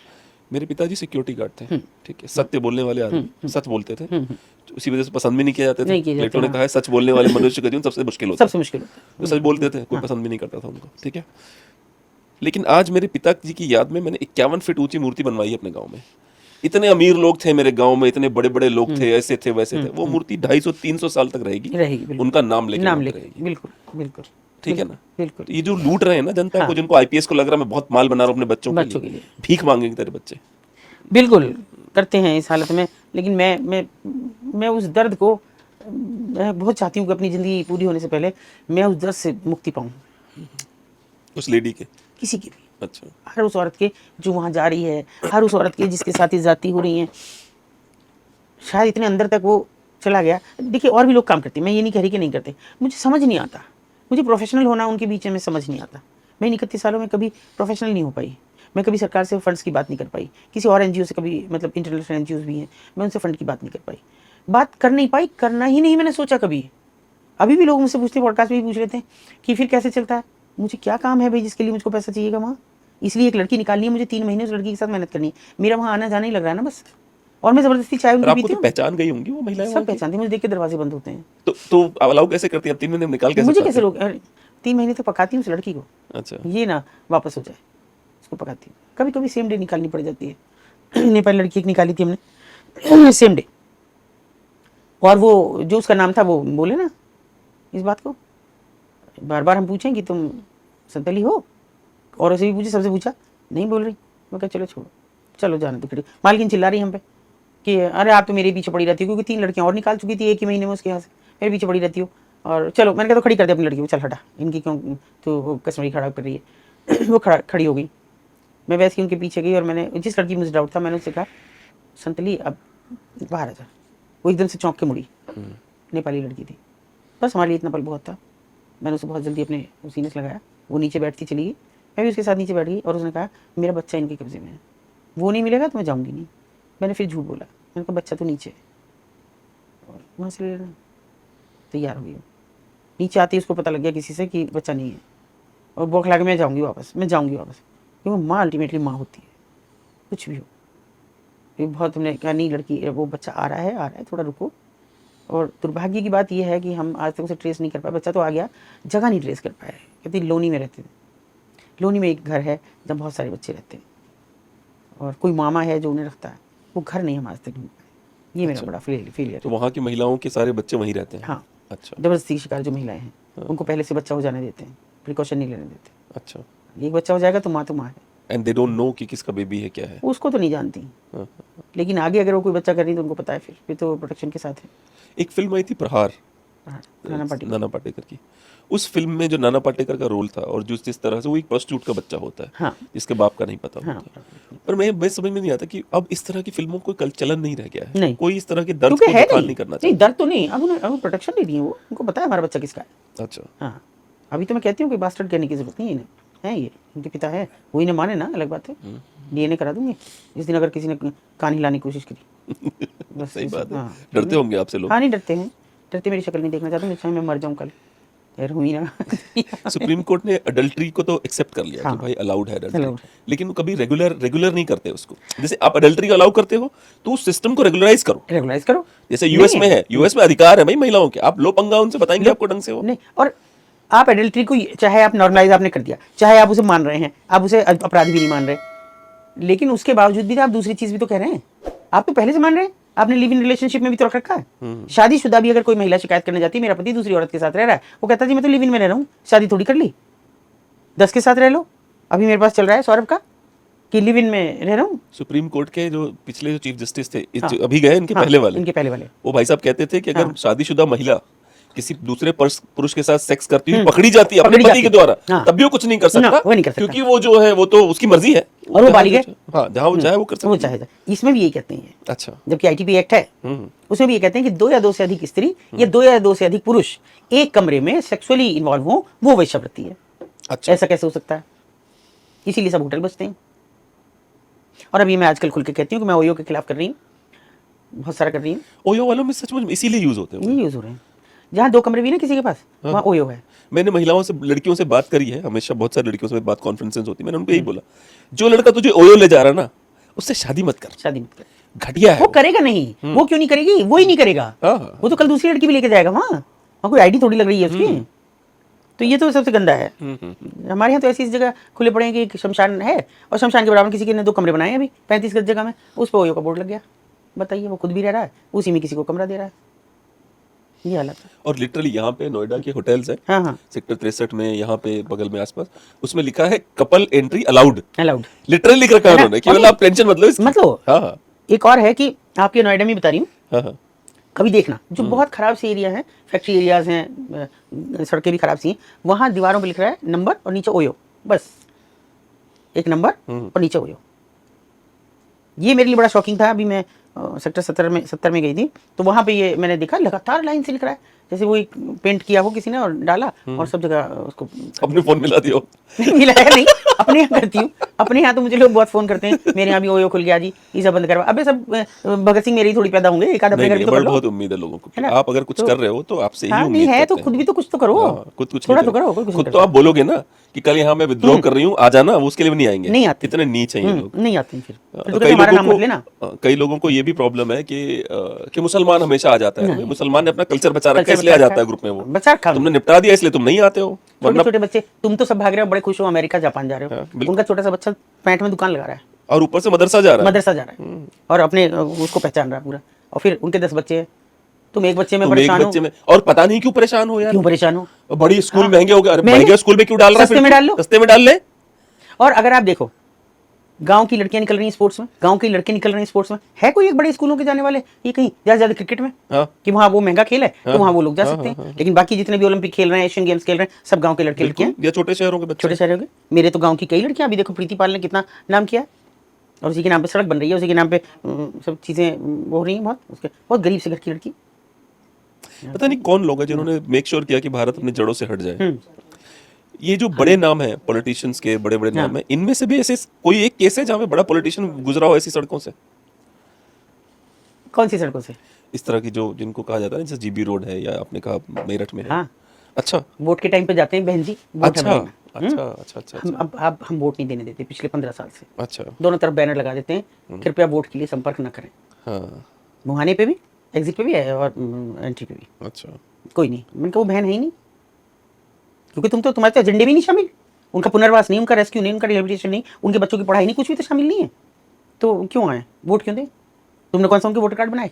वो भी तो हमने बनाए, आधार कार्ड हमने बनवाए, हमने उनकी झूठ बोल बोल के उनके राशन कार्ड हमने बनवाए, उसमें कहाँ लिख रहा है कि वो सेक्स वर्कर है? तो वो नहीं, वो जब यहाँ रह रही है तो वो नहीं देंगे, तो देती भी नहीं। इतने मतलब मुझे ऐसा लगता है सिर्फ बेशरम कौम इन्हीं की है, पॉलिटिशियंस की। ये चमड़ी इनकी गेंडे जैसी है, हाँ, जिस पर कोई असर नहीं पड़ता। कम से कम मैं प्रोस्टिट्यूट को ये कहूंगा वो हार्ड डे वर्क है उसका। हाँ, हार्ड वर्क है उसका, hard दिन work। भर का, उसमें वो पैसे हाँ। कमाते। सबसे एक- नीच एक यही मैं है। बहुत छोटी सी बात बताऊंगी। एक बार मैंने एक को तैयार किया, मैंने कहा भाई इस बार तो सभासद का चुनाव लड़, अपनी लड़ाई खुद लड़ना सीखो, मुझे बहुत समय हो गया, मैं अब नहीं लड़ सकती तुम्हारे लिए। तो अच्छा, देख लो दीदी जैसे करो। वो अखबार वालों ने तुरंत छाप दिया, मैंने कही ले तेरा तो छप गया, अब तू कल टिकट विकेट भरना, 10 दिन रह रहे हैं। फिर एक दिन आई, देखना तुम मुझसे घर में अपने बर्तन मंजवा लो, मैं रोज आ जाऊंगी, मुझे चुनाव लड़ने को मत कहना, बहुत गंदा है राजनीति। मैंने कहा इस काम से ज़्यादा गंदी है? बोली इससे ज़्यादा गंदी है। क्योंकि हमें वेश्या कहते हैं, राजनीति सबसे बड़ी वेश्या, ये उस औरत के शब्द थे। राजनीति से बड़ा कुछ नहीं है। बस मैं ऐसे ऐसे लोगों के नाम गिना दूंगी जो रात के अंधेरों में मेरे घर आते हैं, बस वो नहीं। मैं ऐसी ऐसी बात आपको बता दूंगी कि लोग शर्म से मर जाएं। ऐसे पुलिस वाले कि जिनको मैं ये मान के चलती थी कि ये तो बहुत अच्छा है, मेरे भाई जैसा है, और मुझे बिल्कुल भी बहन मानता। एक दिन मुझसे कहती है, दीदी वो आपके भाई आए थे। मेरा भाई? मेरे तो होश उड़ गए। मैंने कहा मेरा भाई यहाँ क्यों आया था? बोले नहीं नहीं वो नहीं है पुलिस वाले। मैं वो क्यों आया था? देखना लड़की मांग रहे थे, और इतना पी रखी थी उन्होंने। मैंने कहा कि मैं दीदी को फ़ोन कर रही हूँ, तो फिर बोले अरे उन्हें मत करो फ़ोन, वहीं भाग गए। फिर मैंने पूछा उनसे, तो उन्होंने कहा तुम ही तो कहती हो कि इनका पुनर्वास करो, ऐसा करो तुम्हारी भाभी तो रही आराम से, एक एक रख ले दो। ये उनके शब्द थे, मैं इससे बोल रही हूँ, मैं माइक से, देखो इससे ज़्यादा क्या हो सकता है। हाँ, जो ह्यूमन डीएनए है, human DNA is equal to chimpanzee का हाँ, डीएनए। चिंपैंजी का बिल्कुल 99.9% इक्वल है। बिल्कुल।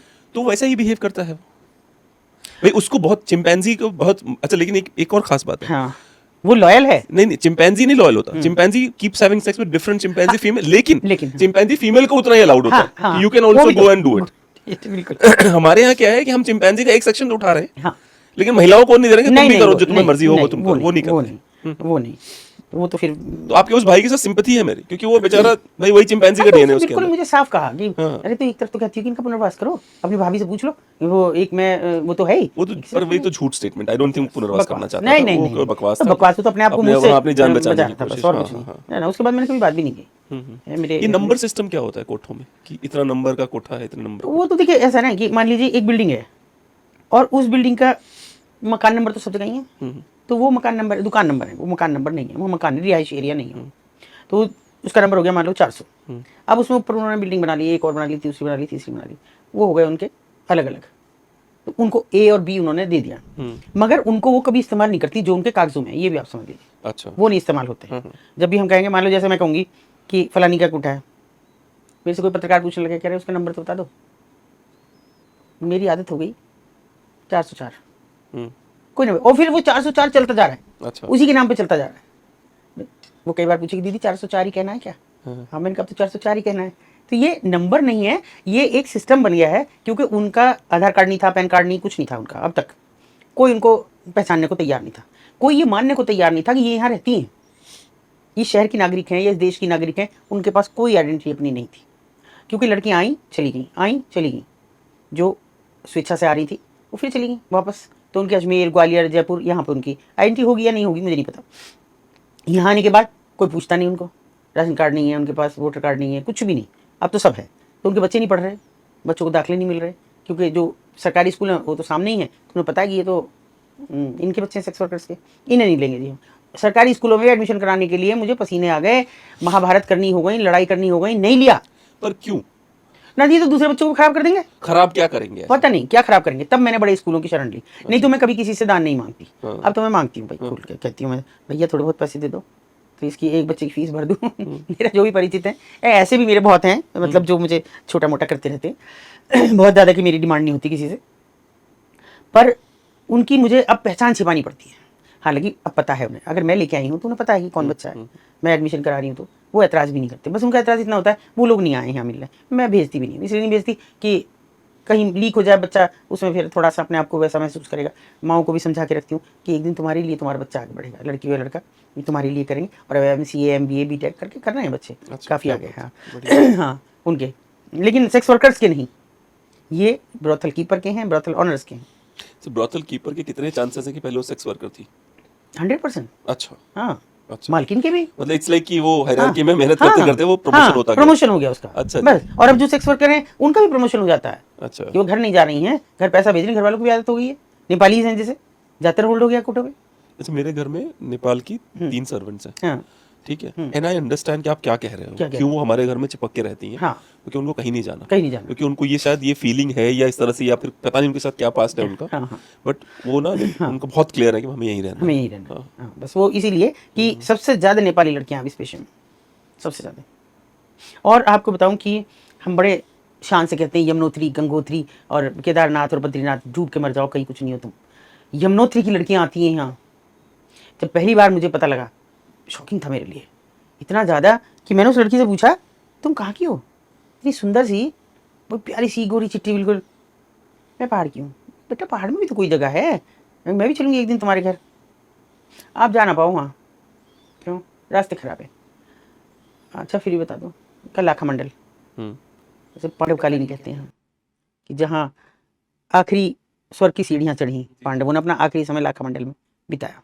और वो तलहटी में है, ऊपर यमुनोत्री है, नीचे बिल्कुल तलहटी में यमुना के किनारे लाखा मंडल बसा हुआ है। तो आपको पूरा चक्राता और सब क्रॉस करके घूमते घूमते आपको देहरादून से लगेंगे लगभग सुबह से शाम पहुंचने में। और वहाँ पे ऐसे घर हैं, ये एक रास्ता, बस एक ही रास्ता है, और इस पे आगे तो उच्च जाति के लोग हैं, पीछे छोटी जाति के लोग हैं। बहन मायावती का बोर्ड लगा हुआ है, और ये बस कम्युनिटी है। उन लोगों का काम यहाँ आना धंधे में, आगे के लोग अपनी वहाँ छोटी मोटी खेती कियारी वो कर रहे हैं। बहुत सुंदर जगह है। तब हमने एक बैनर देखा लगा हुआ, राम जाने क्या नाम था, कि बैनर वो डांस क्लासेस। और जो नंबर देखा मैंने, नंबर मिलाया, मैंने कहा तो अजीब सा नंबर है। नंबर मिला पुणे। तो मैंने कहा भैया मैं यहाँ से बोल रही हूँ, इस इलाका मंडल से, हमारी 3-4 लड़कियाँ हैं डांस सिखाना। बोले सीधे सीधे क्यों फ़ोन मिलाया, सीधे यहाँ थोड़ी आती है सीधी लड़कियाँ। मैंने कहा हमें तो यही बताया कि इस नंबर पर कर लो फ़ोन। नहीं नहीं यहाँ नहीं आना, पहले तुम्हें जाना देहरादून। देहरादून एक होटल का नाम लिया, वहाँ जाना, वहाँ पे पहले इन लड़कियों की ट्रेनिंग होगी और उसके बाद यहाँ आएंगी। मतलब प्रॉपर ये प्रोस्टिट्यूशन का रिंग है देखिए ये पूरा पूरा देखिए कहाँ से कहाँ, इतनी दूर की हम, मतलब हम थक गए उस दिन जाते जाते, बीच बीच में गाड़ी रुकवा दी। और अभी उस भी लड़की को लेके गए थे आप? नहीं किसी को नहीं लेके गए। जब हम पहली बार वहाँ देखने गए भाई ये सब पता करें, तो वो ऐसा, फिर हमने पूछा वहाँ, मैंने कहा कोई, मैंने नाम लिया, मैंने कहा उसको जानती? हाँ हाँ जी वो तो दिल्ली काम करती है, और अभी तो गई है, अभी तो यहीं थी थोड़े दिन पहले, कंफर्म हो गया हमें। और रास्ते इतने खराब है, वो चूना जैसे सड़क जो है फिसलती रहती है, इस तरह की है, अभी बनी हुई भी नहीं है ढंग से। अब आप मतलब इस जाल को कैसे तोड़ेंगे बताइए, कहाँ से कहाँ। मैंने कहा भी तुम लोग अगर कोई घटना हो जाए, तुम्हारा थाना देहरादून, तहसील देहरादून, कैसे जाते हो इतना दूर? और 8-9 घंटे लगते हैं हाँ तरफ से। तो बोले आप ही तो इधर से आए हो, हम तो फांद के चढ़ जाते हैं, तो सीधे देहरादून 1.5-2 घंटे लगते हैं हमको, तो कोई हो जाए तो बताइए लड़की लाने में कितना देर लग रही है? पैदल लाएंगे वो तो चढ़ा के, वो तो खेत लांगते और उनसे आ जाते हैं। पहाड़ों, मेरी पत्नी पहाड़ों से है, तो पहाड़ों में हमेशा ये दिखा जाता है 2 पहाड़ लांघने। 2 पहाड़ लांघने, वो कभी ये नहीं सोचते कि आपकी 2 घंटे गाड़ी ना, घुमाएंगे, बोलेंगे वो 2 पहाड़ लांघ के वो रहा, 1 पहाड़ लांघ के वो ये रहा। बस। तो ये उनका वहाँ, और वहाँ से अगर लड़कियां प्रोस्टिट्यूशन के लिए आ रही हैं तो इससे ज़्यादा और खतरनाक क्या होगा। वो आपका एरिया जिसे आप बहुत धार्मिक मान रहे हैं, जहाँ पांडवों ने अपना अंतिम समय बिताया, फिर वो वहीं से दिखती है स्वर्ग की सीढ़ी, मतलब ऐसे बर्फ की जो है ना कटान इस तरह की है कि जैसे सीढ़ियाँ बन रही हूँ, कहते हैं कि यहाँ से शरीर वो स्वर्ग गए। तो ये, और कितने पांडवों के स्थापित किए हुए हैं लकड़ी के मंदिर हैं जो आज तक भी डैमेज नहीं हुए, लकड़ी के बनाए हुए हैं। शिवलिंग बहुत सारे हैं, 108 शिवलिंग है वहाँ, और पर्यटक नाम की चीज़ भी नहीं है वहाँ, और ये चीज़ पहुँच गई वहाँ।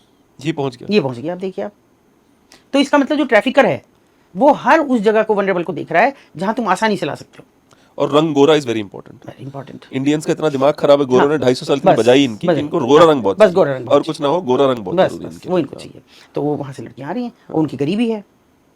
तो बहन जी जब वहां पे लेने जाती हैं, मैं तो कह रही हूँ ऐसे वोट मांगने जाते होंगे उनके लोग, बहन तो जी को पता ही नहीं होगा। बहन जी को तो पता ही नहीं होगा उनका बैनर लगा हुआ, लेकिन और लोगों को तो पता है। वो तो सबने बात की, नहीं जी वो तो वहाँ से पैसे भेज देती है लड़की हमारी, अब तो हमारा ठीक हो गया जी, ये अब तो हमने घर में लेटरिन भी बना ली, पहले नहीं थी, बहुत दूर जाना पड़ता था, पहाड़ लांगना पड़ता था। मुझे एक बात बताइए, घर में टीवी, फ्रिज, पक्का मकान, इसके लिए लोग कुछ भी करने को तैयार है। कुछ भी कुछ भी करने को हाँ। तैयार। क्या मिल जाएगा ऐसा? नहीं, ये प्रतिस्पर्धा है, हाँ। मिलना कुछ नहीं है। हाँ। मतलब मेरे घर में वो चीज़ होनी चाहिए जो पड़ोसी के घर में। अगर पड़ोसी के घर में टीवी चल रहा है तो मेरे घर में क्यों नहीं चल रहा? मेरी तो बेइज्जती होगी। पड़ोसी भी 4 बार आके कहेगा अरे टीवी भी ना खरीद सकते हो क्या? तो हम अपने दुख से दुखी नहीं है, दूसरे के सुख से दुखी हैं, इसलिए हमने हम थोड़ा बहुत पैसा कमाया है, हमारे हाँ। दिमाग में कई बार आता है कि पहाड़ों में कहीं बनाते हैं घर जहाँ हाँ, कुछ नहीं होगा। कुछ ना हो। ठीक है, जो जहाँ पे बिल्कुल सिंपल लाइफस्टाइल होगी, किताबें होंगी और कुछ नहीं होगा उसके हाँ, अलावा। हाँ। और बताओ लोग इसके लिए क्या क्या करने को क्या तैयार करने हैं। का? नहीं, लोग मुझे कहते हैं कि आप गाँव में क्यों रहती हैं? मैंने कहा मेरी जड़ें हैं वहाँ, इसलिए रहती हूँ और वहीं रहूँगी, वहीं अंतिम सांस लूँगी। जहाँ मेरे पति ने ली वहीं मेरी ज़िंदगी चली जाएगी, इससे ज़्यादा मुझे कुछ नहीं। और मैं तो मर उस दिन, मैंने सोच लिया मैं 2010 में मर गई थी। मैं कहा मुझे सोचो मत, मैं ज़िंदा हूँ, मुझे मार दिया था इन लोगों ने। 2010 में क्या हुआ था? और मेरी बेटी की शादी नज़दीक थी हम्म। और ये मेरे बारे में सब खबर रखती है, ऐसा नहीं है जब मैं इनकी रखती हूँ तो ये मेरी रखती हैं। प्रोफेशनल कर्टसी कहते हाँ हैं हाँ इसको। हाँ, बिल्कुल जी, बिल्कुल। जी। तो उन्होंने हमको कार्ड बांटने जाना था, 31 दिसंबर की बात थी, बारिश पड़ रही थी हल्की हल्की। तो सुबह सुबह निकले हम, मैंने कभी सुबह सुबह ठीक रहेगा, फिर उसके बाद और भी मुझे काम देखने, और गाड़ी भी बुक करनी थी तो मैंने कुछ पैसे भी डाले हुए थे। थोड़ा सा दूर हमारी जो संस्था के प्रेसिडेंट थे वो मेरे साथ थे, ऑनरेडी प्रेसिडेंट थे वो। तो उन्होंने कहा मैं छोड़ के आऊँगा, तो मैं आज तो मैं छुट्टी पे हूँ, चलो। थोड़ी दूर चल के वो मुझे कहने लगे कि भाई मुझे लग रहा है कोई हमारा पीछा कर रहा है। मैंने कहा ये पुलिस जैसी बात मत करो, पीछा कर रहा है, तुम इतनी दूर में दिख रहा है, बोले मैं क्यों करेगा हमारा पीछा, मानो तुम। और चले 3-4 किलोमीटर तो मोड़ आ गया, तो उन्होंने कहा भाई कोई ना कोई हमें फॉलो कर रहा है, अब मैं किसी को बुला रहा हूँ, तुम चुपचाप बैठ रहो। उन्होंने किसी को फ़ोन किया कि भाई मुझे दूसरी गाड़ी लेके आओ, और ये गाड़ी में तुम्हें एक कॉलोनी का नाम दिया, वहाँ मुड़ के मैं कॉलोनी में तुम्हें गाड़ी दूंगा। चले गए, गाड़ी आ गई, दूसरी बदल ली हमने, वो उसे लेके चला गया। लेकिन फिर थोड़ी देर बाद हमारा पीछा, उनका कोई कर रहा है। मैंने कहा आपको वहम हो रहा है। फिर उन्होंने किसी को कहा, तो मेरे मुँह बोला भाई था, मैंने उसे कहा, मैंने कहा तू अपनी गाड़ी दे दे जरा, इतना ज़्यादा वहम हो रहा है, और वो दे गया। अब वो अब तक भी कहता है कि जी मैं उस दिन ना दे जाता तो शायद मैं साथ रहता तुम्हारे। तो वो देख रहे कि तू जा भाई, हम चले जाएंगे। अच्छा, उन्हें ये भी मालूम था कि हम कहाँ जाएंगे।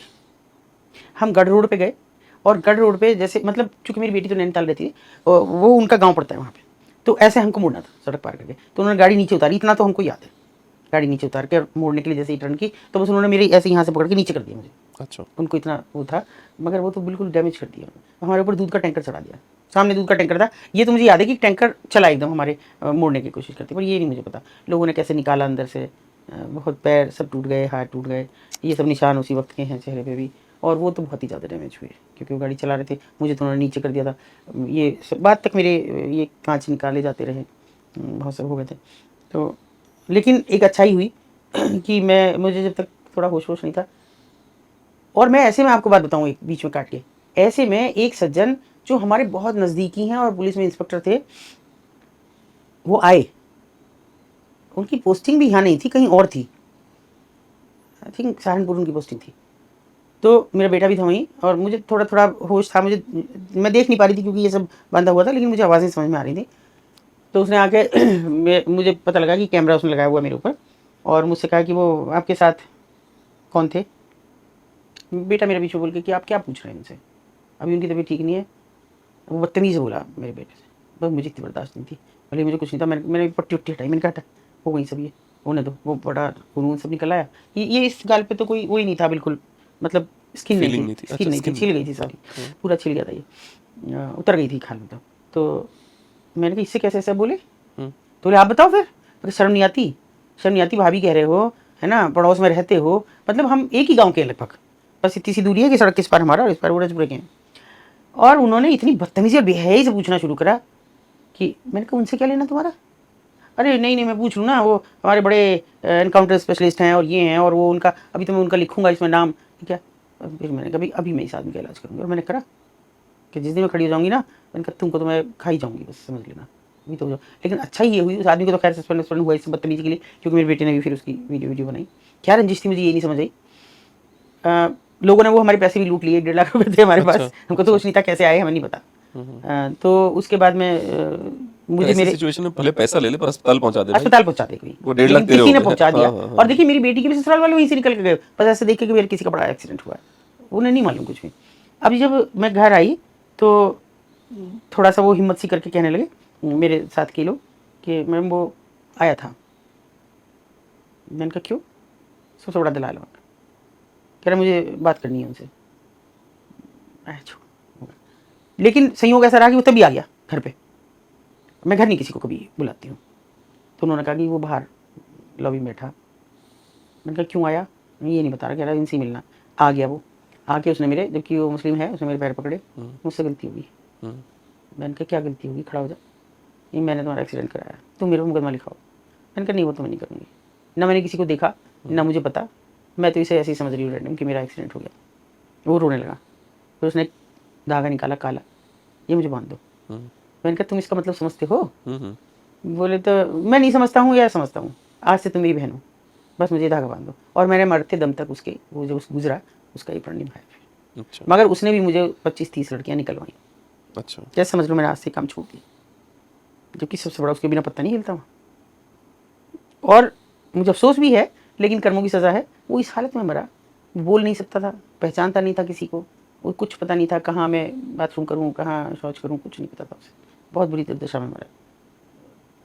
तो मैं समझती हूँ कि ये परिवर्तन भी कभी कभी आदमी को पहुँचा देता है कहीं ना कहीं। तो लोग सही तरीके से मर जाएं, ये बहुत बड़ी ये ब्लेसिंग बहुत है। बड़ी, हाँ बहुत, लोगों को पता नहीं है बात। हाँ इस बात का लोग पता मरना नहीं चाहते, हाँ, पर लोग सही तरीके से मर जाएं, यही बहुत बड़ी यही ब्लेसिंग है। बहुत बड़ी बात, किसी के आश्रित ना हो जाए। जी, जी। उससे नहीं अच्छी बात कोई। चलिए कोई नहीं।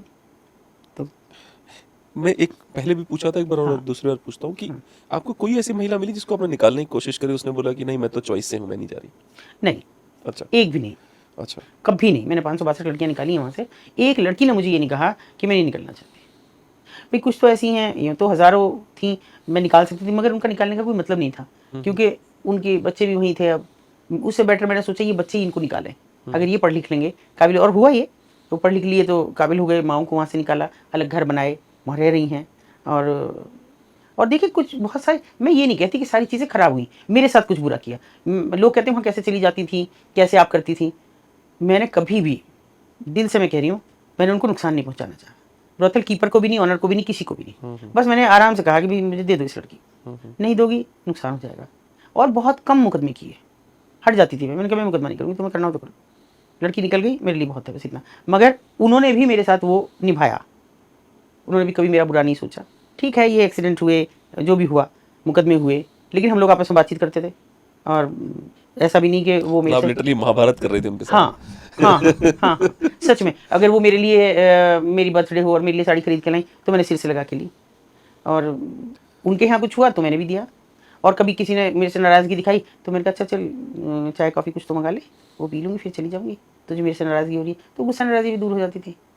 तो ऐसा नहीं है कि मैंने नहीं उनके साथ, और मैंने देखो लोग प्रोफेशनल करते हैं। कल भी किसी से बात हो रही थी, किसी ने मुझे संपर्क किया था मुंबई से। मैंने कहा भैया अगर मुझसे बात करनी है तो मैं प्रोफेशनल नहीं हूँ। अगर तुम सोचो मैं बंद कमरे में 7 स्टार में बैठ के, और वो मीटिंग्स जो होती हैं, मैं वो मीटिंग मेरी मजबूरी है अटेंड करना, मगर मैं उनको फॉलो नहीं करती, बिल्कुल भी नहीं करती, और ना मैं किसी से मांगती हूँ।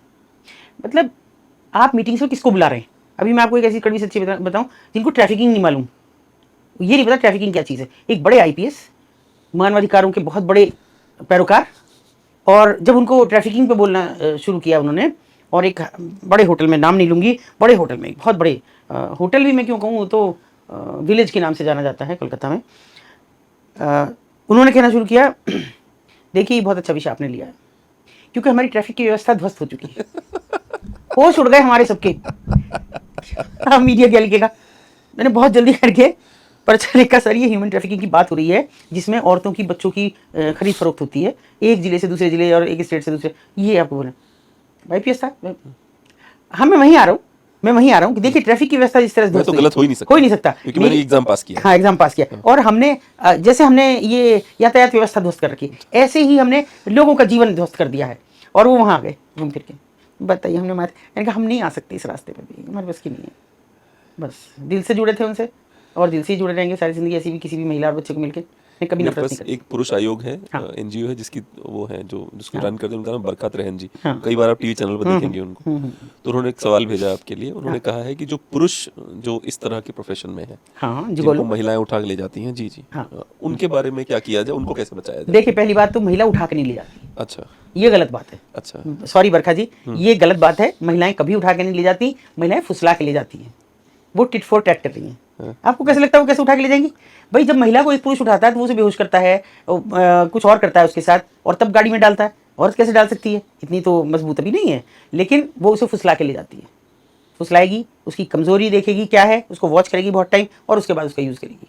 और वो अकेले यूज़ नहीं करेगी। ये एक बड़े लोगों में चलन है। अच्छा। माफ़ करना, बड़े लोगों में ये चलन है, बड़े उम्र की महिलाओं में ये चलन है कि जो घर में सेटिस्फाइड नहीं है, जिनके पति केवल कमाने में लगे हुए हैं, वो इस तरह के जुगोलोस का इस्तेमाल करती हैं। और ये बड़ा चलन चल रहा है। पैसा कमाना है मर्द को भी, उसका क्या जा रहा है? ठीक है, औरत भी मिल रही है, पैसा मिल रहा है, बड़ी कड़वी सच्चाई है, अश्लील है सच्चाई, लेकिन फिर भी कहना तो है कि इसमें आप कुछ नहीं कर सकते। एक बीच में वीडियो आया था, किटी पार्टी का चल रहा था, उसमें 2 लड़के नाच रहे थे। बिल्कुल। हाँ? नहीं आप किटीज नहीं आप लड़के नाचने की बात मत करिए। किटीज पार्टीज का एक और बड़ा सच है जिसको लोग लाना नहीं चाह रहे, और मेरठ जैसी जगह पे वो पैर पसार रहा है। वाइफ अच्छा, स्वैपिंग, मेरठ में, छोटे शहर मेरठ छोटे शहर में, दिल्ली वाली क्या हाल हाँ है? छोड़ दीजिए, वाइफ स्वैपिंग की बात चल रही है। किटीज के लिए इकट्ठी होती हैं औरतें, पति उनको लेके आते हैं, भाई लेके आएंगे, छोड़ने आ रहे हैं, है ना, साथ बैठ रहे हैं, खाना वाना खाएंगे, और उसके बाद वाइफ स्वैपिंग का खेल चलता है। कोई रुकावट नहीं है। जो जिसका नंबर आया किटीज, मुझे किटी आती नहीं है, वो किसी के भी साथ जो उसको पसंद आया मर्द उसके साथ जा सकती है उसी होटल में। चाबियों का भी खेल नहीं रह जाएगा। अच्छा। है ना, जितने आपको मिल गए, जैसे पैसा होता था वो उसकी जगह मर्द है। अच्छा, जो किटीज में एक तरह का जुआ ही है, पैसा रखा जा रहा है, पैसे की जगह आदमी रखे जा रहे हैं। क्या बात है। देखिए देखिए हम कितने आगे बढ़े। कितने आगे बढ़ गए हैं, और वो स्वेच्छा से हैं वो आदमी, हाँ, हाँ। क्योंकि उनके अंदर भी वही है कि अरे वाह मेरा चयन हुआ है, मुझे एक अलग औरत मिल गई है। अच्छा, मैं बहुत सरप्राइज हूँ। मैंने और मेरी पत्नी ने, हम दोनों ने बड़ी मेहनत करी बिजनेस एस्टैब्लिश करने के लिए। हम आज तक इस तरह पार्टियों में नहीं गए, ना हमें समझ में आते, ना हमारे घर के। अच्छा, रिकॉर्ड है मेरे पास, और भी गेस्ट हाउस हैं, फ्लैट्स हैं मेरे। मुझे अगर किसी को पार्टी देनी है तो मैं वहीं देता हूँ। मेरे घर के अंदर कोई नहीं आता पार्टी। कोई नहीं। नहीं, तो आपके दिलो दिमाग में कहीं ना कहीं बेटियां हैं, समाई हुई हैं दिल में। अरे मैं आपको एक बात छोटी सी बताता हूँ, ठीक है। एक कोई मौलाना आते थे हमारे ही सोसाइटी में, कोई रहता, उनको ट्रेन करने के लिए। तो मेरी बेटी को हेलो हाई करना, मैंने उनको रोक दिया। हाँ, नहीं। मैंने बोला देखो ऐसा है मौलाना, आपको जरूरत नहीं हेलो हाई करने हाँ, की। हाँ। तो वो कह रहे कि क्या हुआ, मेरी बेटी से? नहीं ना, मेरी बेटी है, तुम्हारी नहीं है। हाँ, बस अगली बार से मत करना, मत ये। करना। नहीं, ठीक है ना, बिल्कुल, मैंने कहा आप दूर रहा करो इससे। बिल्कुल बिल्कुल, वो जरूरी है। बिल्कुल। और ये जो पुरुषों का है ना, ये इसके लिए आप पुरुष आयोग बना लो, कुछ ही बना, उन पुरुषों के लिए कर लो भैया, जिन्हें पत्नियां पीट रही हैं, जिनका बुरा हाल हो इन्होंने रहा तो है। बड़े सारे, इन्होंने अतुल सुभाष का भी केस हाँ, लड़ा। हाँ, उनका भी लड़ा। इन्होंने मानव शर्मा जी बेचारे सुसाइड कर ले रहे हैं पत्नियों के अत्याचार से। हाँ, उनके लिए करो, उनके लिए खड़े हो। डू यू हेट वुमेन जो ऐसी हैं? हाँ, करती हूँ मैं खुल के। और मैं इतना नफरत करती हूँ उनसे, क्या किस चीज़ का बदला ले रही हैं आप? छोड़ दो ना, कानून आपके पक्ष में। जिससे आपको पसंद नहीं आ रहा है, मेरे शहर की है ना, 4 घटाई हुई है ड्रम में। आपके और ड्रम वाला आप ही के ये यहाँ से? मेरे बिल्कुल नजदीक में है, और ड्रम में टुकड़े करके डाल दिए, एक के और हाथ पैर काट के डाल वो दिए। बंदी तो बड़ी शातिर थी। इस समय 4 औरतें बंद हैं एक साथ, अच्छा। 3 महीने के अंदर अंदर, जिन्होंने पतियों को कत्ल कर करके फेंक दिया इस हालत में। एक का अटैची में सिर और धड़ कहीं और 4 हाथ पैर कहीं और मिले हैं। अरे बाप रे, इतना बुरा हाल है कि मैं आपको उदाहरण के तौर पे बताऊं कि एक बच्चे ने मुझे मतलब और सोचो इन महिलाओं को, आपको उन महिलाओं की कहानी सुनानी चाहिए। अबे उनका देख क्या हाल है, तुझे मिला हुआ था है ना। मुझे रात को एक लड़का फ़ोन करता है और बहुत घबराया हुआ है। मैंने कहा बेटा कुछ हुआ है? मैं हमेशा उठाती हूँ रात को फ़ोन, दिन में ना उठा पाऊँ कोई बात नहीं, लेकिन रात को जरूर उठाती हूँ। तो बोला जी मैं डर गया हूँ। मैं किससे? मेरी बीवी से। मैं कहा क्यों? कि नहीं वैसे तो सब ठीक है, मेरे पास में ही सोई हुई है, बच्चे भी सोए हुए हैं, लेकिन मैं आजकल फ्रस्ट्रेट हो रहा हूँ कि कहीं ये मुझे मुस्कान की तरह तो नहीं कर देगी किसी दिन। बताइए। मैंने कहा क्या इसका कहीं अफेयर है? बोला नहीं, सीधी सादी औरत है। तो फिर क्यों है? पता नहीं मैं क्यों डर रहा हूँ।